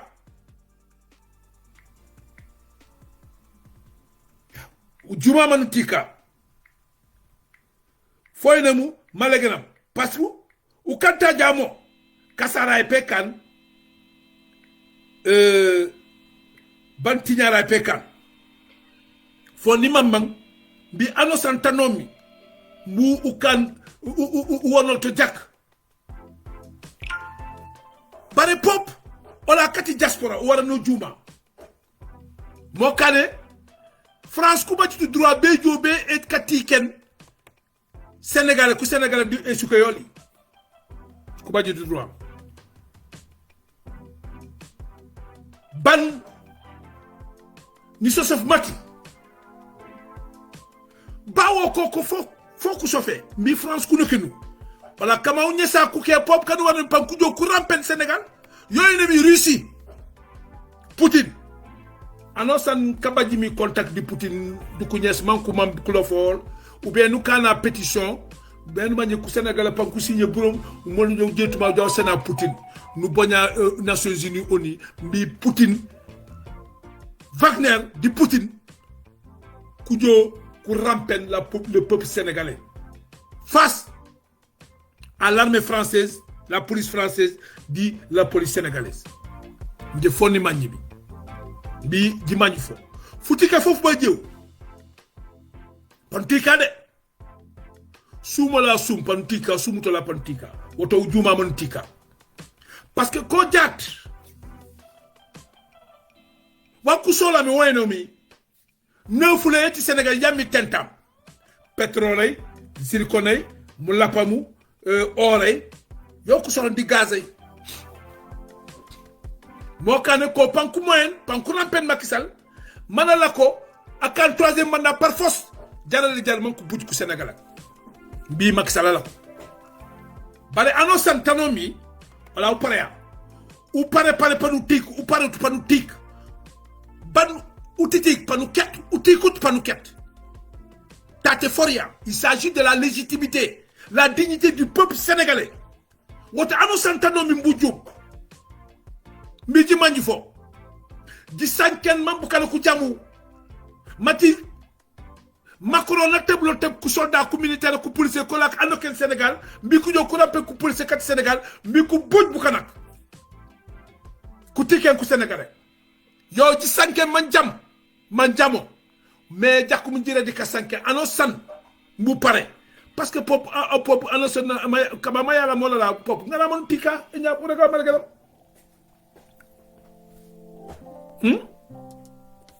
fofonto bi ko Macky Sall on baka pare dula ya no manyim ko to ko bilembe e kanay procès mais procès ki la balaw jitum an procès ka kiti pan tok man ana kajane wala ana kanon bali dossier ti aji saruye wa fulero tu fu gajo jat Sénégal tu kuma mati fu gajo bari ku rewtu to administrateur ati affaires étrangères en économie Aïssata Saltal na jonan jone des PV sanu manje wandomi di PV tout fu gajo mana teble PV adjetum est-ce que lumay est-ce que souk na jeetu mana sen les PV man ko di wan comme di PV ko ne way Ousmane Sonko allo me Adji Sarr abaje malegen Ousmane Sonko abajut balegen ban ko on ko jana le tamanga jox fo Aïssata Saltal akambi bu ko ba salta bu be bare Aïssata Sall akila Macky Sall na sof tap du point parce que Macky Sall na ken ci vidéo sati Aïssata Saltal man konde kan ma jakku de akambani on marque de cette vidéo sikila nana piège on bien ka sofol na won klo ja to ko do pale nana no ci vidéo manana juker na jukma ban nanu nya panu mumken aw be kala ko opposition manu tikeno ou bien aw be jo Aïssata Sall na rallier jat Aïssata Tall akila o kanya broka ba salta bube des faux PV falsifiés atep mana ja jitum ci que c'est Europe Union européenne balo sana ja lak mana gadjon mana sa asanor mi jimanj fo broka ba salta bube bo Aïssata Saltal akami le ministre des affaires étrangères avec des faux PV woto ubajat esuk di ba kake mi mofam du ko bukan kado ko re momom jajar man kati sukay ku nga responsabilité yoli bari di janjam ambassadeur ati France anu magni refrain o la kemi to di jamo jamana sankere di plateau de télévision que o mati France mbi Ousmane angare sukay Sénégal erancé out France bari erancé out pop Union européenne de l'Occident ko panku kan fere yutu be ejum jakmi Ousmane Sonko angam fam mati Sénégal ba manjenya Ousmane be ngam fam kama nyo ko intérieur pekanyo nya pour que epoye intérieur il faut que man ko sanke di Macky Sall ko no panku rampeni manu la ko par force troisième mandat banu la ko jatu ban uru ram wan ko kem gaz pétrole neuf la yam tatuma aw panu senoli Macky Sall nanil ja furu ma fo fu sanke koku man ko paré be etebu ko policier kan manui spécialiste di émeute ku tebu man ko jo ko rampen les policiers sénégal bi ku bucc ku ñi la kat Sénégal bi ku forcément Macky Sall la ko jaar ufu fofonto bi woto bu paré afutika ban ku paré ko ne ku paré japan ku sof Ousmane fofonto bi ano sana paré ola Sénégal diaspora les intellectuels bu kan kabaj mi les relations ñeni sof maté waré no nokena contact de Poutine Russie bi Russie e ngolen ejo e rampen le peuple sénégalais katu France ku nokkal la nokkal ingérence ku baji droit be ko nokinu comme ko ku dañu ku tebu France ku police kati France mi ku yo ko rappel ola esuke daw tebla Poutine man Poutine a jo documentaire ko la di Wagner ku nekunu Sénégal parce que ko ku tak ka juma kat Sénégal Mali konta kay kila pe ngone ne kani konta kay pour manu ngone no réussir la konta kay kila il faut que manu kana wan ko ni pétition ban pétition ngay njombe ñess anu manje kabaj bi londoy mi ku jume na pétition ngay manji lancer man nu partager yo bi a Sénégal alo sa na signer di pétition ngay nu teba pétition ngay stoui nu ñessa bu kan ka wodi ne kalégene nu boñali man ku jaw ku jëti ñoo Russie ku jaw ku sen Poutine man ko non le peuple sénégalais yoy bo danger ban taté anosan oli tanyo ya futika fofé ni mam manu jo manu rampé bu kanak comme manu jumor mi Mali manu jumor mi Centrafrique di pop man non dek ay jumor Burkina oli di mam manu jo u jumor Sénégal rampé ne bala ci ñunde sulo Poutine français e kañantu Poutine États-Unis ku kañantu Poutine autant ku kañanto parce que on peut critiquer au keb andi critiquer foutique de l'Union européenne au keb on andi critiquer du OTAN les Américains ku kañanto on peut tek Ukraine ko kuma ñoma ban Poutine na ne mission nga yolay yoy nemi be ka libérer Afrique mi Afrique futika fola mi Afrique e baj fanga fola Poutine na pare kama ujabe di Poutine manu la wolo oui ujabe di Poutine manu la wolo parce que depuis France et Dialomi on a njongal la Poutine foy na malagana tate sumi di ku santé won ku sumi butumoli bulero si Macky Sall et la France qu'on est coupé par le Tiken Sénégal, guerre contre les Sénégalais. On a dit la peuple des alliés. Le peuple sénégalais n'a pas droit de des alliés. Kabil Kourampeni, Ban Poutine ou Tate. À base de pétition, pas nous où se fait Poutine, mon sankara. Ban Poutine n'a pas de que les France coupe les Sophie. Voilà ça. Ouro, qu'on coupe Italie. Boukane nenu Italie. Didiou Koulen Kaouje si wote sati armée France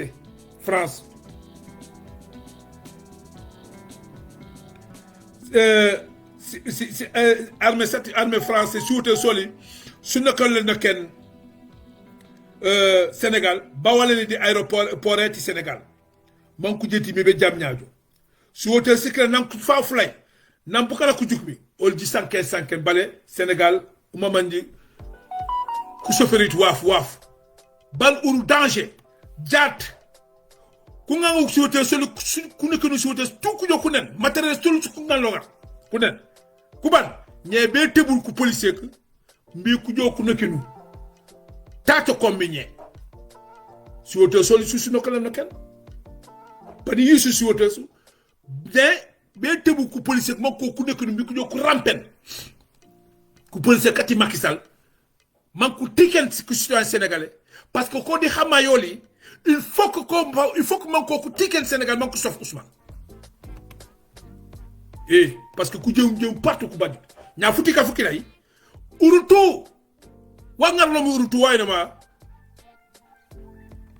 pétrole di gaz donc futika fu fay les foutik fati ana anti politique les foutik fati parti politique les foutik fati coalition politique les foutik fati tarika foutik fati essouk un peuple sénégalais foutik fati manje beka libérer le peuple sénégalais foutik fati les militants de APR foutik fati les militants de Pastef foutik fati les militants de Benno Bokk Yaakaar coalition Yewwi Askan pop tout foutik fati tous les religieux fati Sénégal mi dimanche fo jak ujuma padi yesul si wote soli sankungal la mi folo sose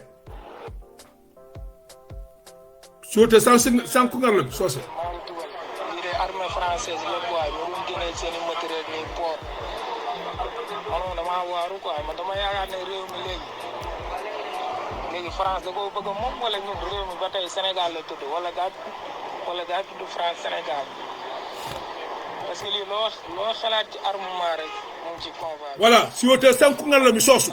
Si nokal na ken bring no nay. Armement yu tooy waar. Ñe nan ko pare mu nguru si wote soli. Mu tikma moli. En parallèle, armer les terroristes, entretenir les terroristes, les payer, les nourrir, les fournir en carburant, Ñe be nguru prendre les ku espionner police ko ni wili. ces terroristes. Ku français man ko ngal di Sénégal bi ko rampé ku police kati Macky Sall. Be e katike nak ku sénégalais. De ne pas partir devant l'ONU, etc. Non, on va partir devant l'ONU. C'est devant l'ONU que ça va se régler. Ça va se régler là-bas. Il n'y a pas à faire que Macky Sall s'insurge, je s'autoproclame, je suis médiateur. C'est une insulte pour le Mali. C'est une insulte pour l'Afrique. C'est une honte pour eux et leurs descendants. waaw vidéo bi nag maa ngi dugal lii de armée française la quoi ñoo doon génnee seen i matériel ni port man moom damaa waaru quoi man dama yaakaar ne réew mi léegi France da koo bëgg a moom wala ñun réew mi ba tey Sénégal la tudd wala gaa tudd France Sénégal parce que lii loo xalaat ci armement rek mu ngi ci convoi bi. Yo, si jora nga soli sosu si wote so sanku ngalla mi. Baba kulen ka wuje. Walen di poreti Dakar. Jat ko be nguru ku mintere ko le mon ku jo mbiji manji fo. Donc wala bi ja. Mbadi man nin kol anaka moy lal bi kilo be dami. Ha kumo mun ka diamu na fotata a futata nan de. Ali ala ne kibaro mun be tawoto wala mu Macky Sall ni Macron i kacatale. Kacha ye mun ke wala mu nyinti. France policel ani ministère danta ñanta nalale Sénégal pour que Sénégal policel makoy nit ñi kelo wilta fo Moussa Tinna Macky Sall la policel wal ni France la policel ici Sénégalais kele andu yalo na ñul ki do lebe bulu faro be kelale parce que ñin décembre ko ñin karo décembre ministre de l'intérieur France en Nathalie, Sénégal, Ani Félix Antoine Diom, Moumou, ministre de l'Intérieur Sénégal, il citait il kachate il nyunkuo mananku. Il nyin kachate mbendi. Katu il a alpha fulol Macron ni Macky Sall, il a ngani yolo woti yole kacha. Sani il a ministre fulol Nathalie pour que nyin kacha mananku kunke. Diam tamuna wolom nyinti janding inyanta mo wili killing kamala mumu France la policiel wili killing la nyanta nala policiel kabona France tubabol kana Sénégal kana police pour Macky Sall la policiel makoy nyin kelo wilta parce que alialo ne bita procès le lafta procès la andu yalo ne ko ñi dossier procès abe wulu abe fania tous tafas andu itol nganyo ilafta munna ka bantambili Ousmane Niato Ousmane kanake candidat andu pour yeke il faut qu'il y ait procès que ye Ousmane condamné hanni a condamné 6 mois sursis atikele no candidat pour 2024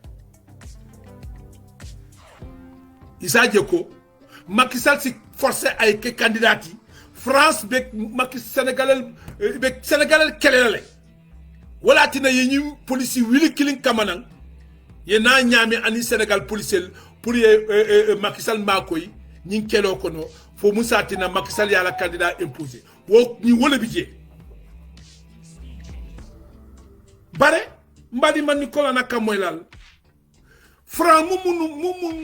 France ambassadeur au Ruflin Sénégal ay ñing kumo folé Katou y a invité les plateaux de télévision d'autres ako Ousmane Sonko Sénégal banco mara amman ken tolla avantage oti amman France rancé amman l'Occident rancé woton tol hani kabimbe fero kelo la pour ka Ousmane muta bare ma mutano hani bi ma mutano bare janning élection bi dans 2024 mba mutalale wo kumo ye wo kuma mu fo wala be boro la tek wala tinan ya folo ke la bagasol dundi wo ila mo matériel ka dundi ila bagasol wala nyinti mbadi man ni ko anaka moyla ngay tandala wala nyinti yemul long ila motol ye wala kamana yelam jorawol be kamana ne nyin kar o kar tambilal ya jindi Dakar poroto ila wotol ene matériel il faut la tak wala dunna folo ngay afela vidéo fele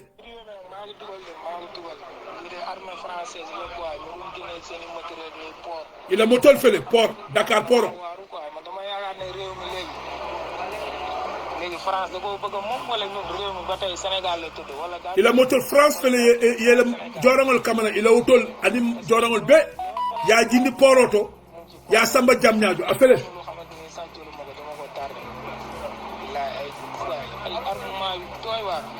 La France est partie nous mettre à l'ONU Allez, sur les armements. En parallèle, armer les terroristes.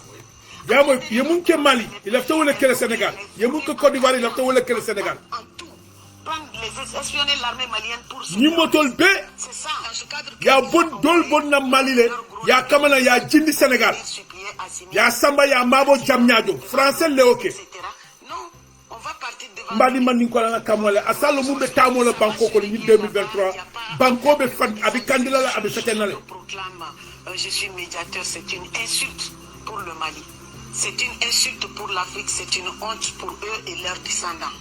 ñimbe Macky Sall do ko lam ani Macron armée française la quoi ñu gëné seen matériel ni port ali ali waru quoi ma dama yaakaar ne réew mi léegi France da ko bëgg mom wala ñun réew mi ba tay Sénégal ali adjel wala daal du France Sénégal parce que li lo xalaat ci armement rek mo ci convoi bi ali adjel ñimbe France la motol la min armée à la armée armement yu doy waar ha yo silam biri ñing ko keta fokaba ye la jorol ye bandike la jorongol dundu wato minna ye police li kamu fo CRS police la munu be France ali ajele ñu wati tambelal gilet jaune munu be manifestation la wol police munu be nu kekele yow il lafta wol le kamala willy killing wol na Sénégal ye Sénégal police el makoy ñing kelo kana pour que sénégalais kele ke fa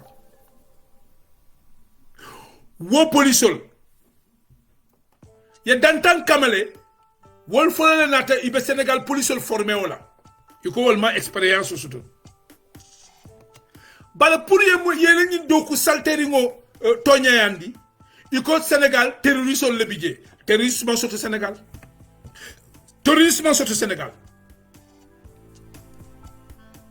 ando itol man ne terrorisme muta Sénégal ni ko terroriste le bi Sénégal wala Macky Sall ti anala régime wala terroriste ti wala ka Sénégal dingol fa wala ka Sénégal gendarme muta ke bondi ke fa wala ka Sénégal militaire bondi ke fa ate Macky Sall ani Moussa général Moussa Fall wala terroriste ti bare terroriste do ma soto Sénégal bare français ñi ne muta ñi fania ka foko terroriste le bi protection l'homme yele ñu motol be dundi Sénégal après ñanta police willy killing kamala pour wolé na Macky Sall la police makoy ñi kelol ni pareta ka kelo mamande ani Ousmane Sonko tema parce que itol koneko Ousmane Sonko nae banko maladon itol la intérêt be tala andum alialo ne ni wato be damin tutende kelo be durine entre autant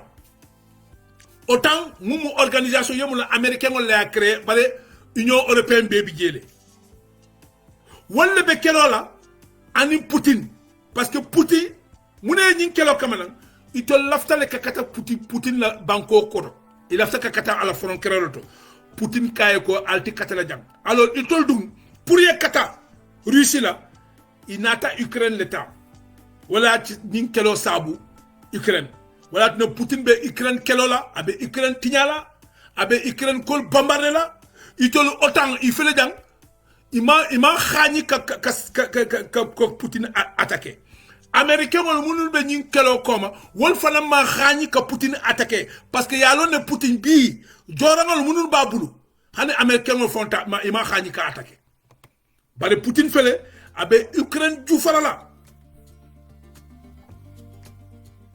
koy ko momo mu dunta ñi kelo to do be tonala ñi kelo na te yelema aketa économique keloti wolam gazo anim petrolo iko woto bawo Putin man la fi wala nga Putin la petrolo nga la prio jindi nga embargo Putin ya batu fo Union européenne ni autant diamuta ye prio muta 60 wolam 60 dollars barigo Putin ko aye jabi ako sañi ntele ka gazo dilala nu anim petrolo sañi nganna gazo mutale anim petrolo nta wa fana problème o fala nata bimbe dami Union européenne France ba kono Union européenne bi ye problème o soto gazo man soto sumiya fele ka mol fa gaz man soto pétrole fela crise lo woto sañi ima bawo Putin ye balle wala itol ni ma pétrole soto ni gazo ite énergie soto la ila molbe falale iko nga ñaati Sénégal pétrole bidje ani gazo kolon moi ni lulu ani kolonto wala bidje point moi ni kolonto wala bidje kolon pétrole gazo ntolon puissance sabanjanguti zircon puissance sabanjanguti ntolon neo 750 millions de tonnes de fer ani oro woto na flow be bu banko ko wala tin nan sañi bawo itol te pétrole soto la ni gazo Putin ye bande iko nga ñaatiling Afrique wala Sénégal sañi pour itol ye bulo la pétrole to ni gazo to il faut que ye Macky Sall ce symbole là par force ici mandat Sabandiang andi Macky Sall man droit soto pour mandat Sabandiang wala ñi sabu Macron ni Macky Sall katiata ñine la ka foko sañi tol be ma koy lale yesi par force men police kamala ngi dundi je ni kelo sita ye ma koy ani ina police ye Sénégal kelendi ye fa pour itolis yumuru koma ite ici ñing ko wala be tamola alors itol lafta ñing ko il lafta tambina la ñing il a ñu dossier compris jank kadu yom lo ama toñanta be fania wole ñi sabu polisol 1000 policiers Willy Killing français wala ñanta dunda na Sénégal dol dunta nan ne ibe Sénégal policier formé wala bari Willy ni akase bi total avec la Willy Killing wala ñanta na la tubabul France man droit soto kala police kamanan injana solo bawo ketale ntolu ko bawo Macky Sall tata ni Macron idam to fo police France police nyanta dunna Sénégal andi man droit soto ntol Sénégal fala ngata nga sembo nyini mbe sembo nyini la muntole ngata Russie Poutine fait nga faye ko laftale yena yemol mako Sénégal ah France tunta nanne anala jolangol anala police kana la fa Macky Sall le policier ka pour que Sénégal kelendi pour il a gazo ani pétrole bawo ite ye bali le gazo ni pétrole sa wo gazo pétrole ye bali munna ito lefta kata Sénégal kelendi le pour que wo gazo ta ici na yemol makko mais Poutine binala le bali jandi mu wo kala il faut pétition yeke Sénégalais ni pétition signé ngo pétition sika nga mo djubé mo kendol djubé ngi ki eta Russie yeta Poutine djoubé inin Poutine ye kacha Poutine fait le Mali bi ni Mali a face to Poutine lo na bota ala ni kilay woto ka bona Mali Poutine ka kaduna Sénégal woti kala problème oti andu Poutine ni Macky Sall ka imandiade kuya be ni tema parce que bi Macky Sall tateje ka faye ko way ni domoro ko blé ko Poutine ka ko wa wanken tela problème oti ntela problème wala munti laftale France ya bulo bondi ni Afrique bankol ay munu coloniser wala ntela dossier di woto Poutine paretale pour que Sénégalais makoy ka ni sa tel yemulo France les coloniser ni lafta ke France to Poutine be makoy woto al nga tangam bulo day Poutine na bota ala ni kilay ay mol makoy mbe pétition lancé lalé pour munu parete wala ya signé nga mol djoubé mais mu wuli ndele état Russie ini Poutine ye diam Wagner fele jang Mali Poutine la militaire le fait Mali ka dunna Sénégal wote kala problème oti parce que ni France nata dunta na Poutine dunandro nga jube kala be kala bawon to la armée iman sobea itolman kekewoti itolman sobea itolman dankine alala itol ko itel lola ye kele pour que Sénégalais kanta itol ko itol bitala la fa la Macky Sall fait que Sénégalais fa ah woto Sénégalais ndol Sénégalais nga ta nga dula ñini nga dol ñini munu mena mon makoy la sa te ka tawol ñam donc ñu ko be muru be il lafta ka Ousmane Sonko le muta wala ñinti woto momo alaye solondo muna kelelangol suta kelelangol tribla kelelangol itelalong nga pare parce que kelobe kelale aliya jele wala jorangol be duntanane sa ñu mun tota wala mun dasata wala ñi dol natale policier datale botena France ibe Sénégal policier formé wala to bun tota wala binala totalo abekela wili killing 1000 policiers français wala ñantana la Sénégal woto alingalo ñi kelo amanke parti politique la keloti ñi kelo manke leader politique la keloti ñi kelo manke coalition la keloti ñi kelo manke tarixa la keloti ñi kelo manke dina keloti ñi kelo fansoto kelolo wala souveraineté esclavage au France lo bi kilo 21e siècle ingérence France côté ke abe Macky Sall da kota kan na flota ka di français la wota alinga lo kelo be mol bulle alinga lo ñin kelo fo mol yelo mo kana fo na kelon tende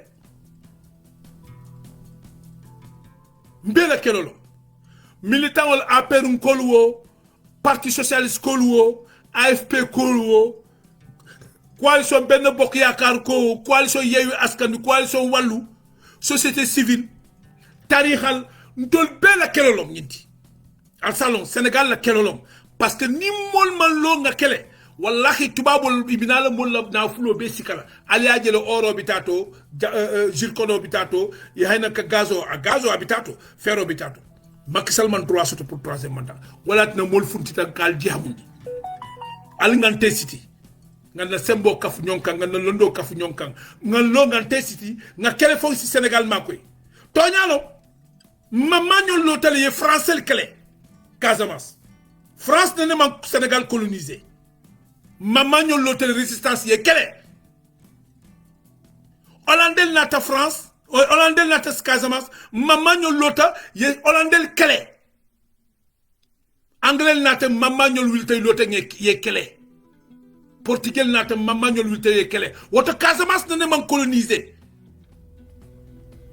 non puissance man ne Casamance colonisé ye Sénégal colonisé dam kabona Cap Vert ma fo abe wala ñi problème so woton tol bi be mais Sénégal ko alinga lo mbadi man ko ana kamaya wala ñin na ko moti bi o tombe dan la jande ngal dani be pétition kelale bare mbal dan la li pétition signé ngalo Moussa Tine très rapidement mo li dum en contact avec Poutine Faransi na mol makoy ni Poutine dum tadron iba jelale tout de suite français be feño katilale Sénégal police be feño katilale Sénégal militaire be feño katil bawo itol man pare ntol ngal na responsabilité ta nga mo ñini mumé mol makoy na bota ala ni kilay fankanta may jawya jongome la bangolo dunia ka banne woto fankanta ama jawya jongoma la bangolong dunia ka banne ali nga wuli nga fankanta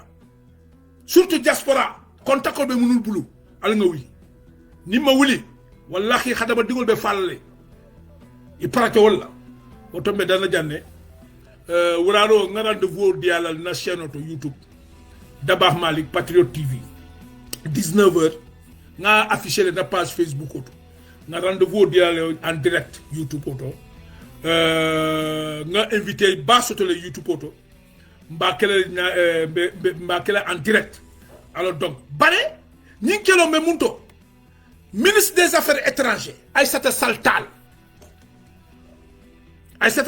ye doku salteri ngoleke alia lon ne Macky Sall moy munul ni Macky Sall ba ñone mantri ibe kalabante Aïssatou Sall ay faux PV kati balol ay wolé dada faux PV procès verbal ay Ousmane Sarr je Ousmane Sonko to tiñaje ka foko way toñalo Ousmane Sonko le Adji Sarr violé andu abewulu fania Aïssata Sall tal ñaaje ay ñi doku salteri woké nali aje Aïssata Sall tal Macky Sall rallié Macky Sall ya mutale point ngoto Macky Sall la vidéo Aïssata Sall tal la vidéo be Macky Sall bulu aya piégé le ay Aïssata Sall muta fo bandi ay vidéo dilala aya kilipale ay vidéo lande aya mala akaya ka jube Aïssata Sall tal sita ya jube akaya ko sañ itele be décision tal ibe continuer la kankele opposition ngani vidéo be janja Sénégal kon dunya ko no wala ite yemur nan fe ni vidéo ngalande aya chantage wala na Aïssata Sall tal xani ni Macky Sall ka ko i buya yele bol domo abe bulala ya bol domo wa Aïssata Sall bi ministre des Affaires étrangères atele ni faux PV procès verbal fabriqué Ousmane Kang ka samba dunia la Europe la satel to ambassadeur to Europe be ka foko way tonya Ousmane atele dinungo togning adunta ja funte de jang ni moli akili atitala ke la moy ke danku masala nimbe ibe tubabul préparer ñi kelo kan parce que comme ça kuma sa lonko ni comme banana lom ni kelo kuma te ba fala way tonga procès verbal sotole parce que atele mantri bare tubabul fala wolni la intérêt lom ito la intérêt il paratele ka Macky Sall makoy pour nto la pétrole ani na gazo ye bulo la woka wala ñinti boto alim be nga wili ntol fala nga makoy rawu ñi na bota ala ni kilay Russie fele Poutine fele ni pétition qui était ngata to ala be mon demal be dana jande fo wuraro 19h heure France 19h abikele je ci atelier 18h 6h ntol 7h jang atol 6h je wuraro en direct national to YouTube Dabakh Malik Patriot TV mbal konton na baye jay la merci beaucoup et bonne et heureuse année à toute la famille, tous les parents, tous les amis, tout le peuple sénégalais. Merci et tous les combattants et les frères activistes. Que le combat continue. Mbokk yi ñi ngi exci ci capandaw bi fi la donc di leen jox dig dajé 19h heure Europe 18h heure Sénégal ci sama chaîne YouTube Dabakh Malik Patriot TV ñu continuer fa en duo ak ben invité donc di leen wax ne jaajëf ci partage bi dañoo gëjoon ci page Facebook bi parce que Facebook daf ñuy xeex dafay restreint daf ñuy xeex donc moo tax ñu gëj ko ñu sukkandiku ci suñu chaîne YouTube comme am nañu YouTube chaîne YouTube mu ngi dem alhamdulilah dañu sonal seen bopp ci Facebook dañuy jënd léeg-léeg rek ñëw comme ni ñuy jëndee ni tey rek ba pare avancé mais di wax sénégalais nañu jël suñu responsabilité xeex bi nañu wut ndimbal gannaaw yàlla ak yonent bi nañu wut ndimbal nañu jublu ci Russie pour ñu mun nañ jàppale parce que France dugg si na ci xeex bi contre sénégalais ñun peuple sénégalais nañu wut ku ñu dimbal bu ñuy fexe ba am contact ak Russie Poutine wallahi wal azim Russie mi ngi fii Mali dana dugg si bu ko defee mbir mi dina leer lii laa am li may wax comme suñu armée bi ñoom bëgguñu def dara ñu ngi ne pat ñi leen di téye di rey kenn ak kenn ñooñu fas yéene ñu jàppale askan bi et pourtant askan bi moo leen di fay comme ñoom fas yéene ñu jàpp askan bi jàppale askan mais nit yàlla ne la bu la nit dimbal nga jël sa matuwaay ngir yàlla nañu bàyyi patala toog bi nañu jël suñu responsabilité ñun tam ñu wuti ñi taxaw parce que xeexuñu ak Macky Sall rek ñi ngi xeex ak France boo xeexee ak France yaa ngi xeex ak Europe parce que ñoom amuñu gaz amuñu pétrole te seen bët yëpp ñu ngi ko teg suñu gaz suñu pétrole Poutine tëj na lépp joxatu leen dara parce que ba ñu jëlee prix yi ñu plafonné ko $60 baril bi Poutine nee na jaayatuma leen gaz faf léegi ñoom am nañu problème ñoom ñëpp jublu nañ ci Sénégal waaw nga la nañu jóg xeex bi du xeexu parti politique xeex bi du xeexu leader politique xeex bi du xeexu tarixa xeex bi du xeexu coalition xeex bi xeexu askanu Sénégal la peuple sénégalais la dañuy xeex pour suñu souveraineté moom suñu bopp sàmm suñu alal ñun tam bëgg nañu développer comme ñoom waaw bëgg nañ tam Sénégal bu nekk toog Sénégal liggéey di fayeeku bëgg nañ ko bëgg nañ am oto yu baax kër yu baax tali yu baax bëgg nañ weer bu dee Sénégalais bu nekk nga am 5 millions sa compte liggéey nga liggéeyloo nga am ko pétrole bi mun nañu ko jox dëkk yi nga xam ne ñoo tabax seen réew ak pétrole Libye Koweït mais ñoom pétrole rek la ñu am ñun li ñu am nañu zircon am nañu or am nañu pétrole am nañu gaz am nañu phosphate am nañu nu mu tuddati fer loolu yëpp xeetu alal bi yëpp yàlla dajale ko ci Sénégal te boo ci laal mu ngi ne gàññ mais Sénégal war na mën a xeex moom boppam téye réewam ñu créé suñu xaalis bopp créé suñu banque teg Burkina mu ngi dem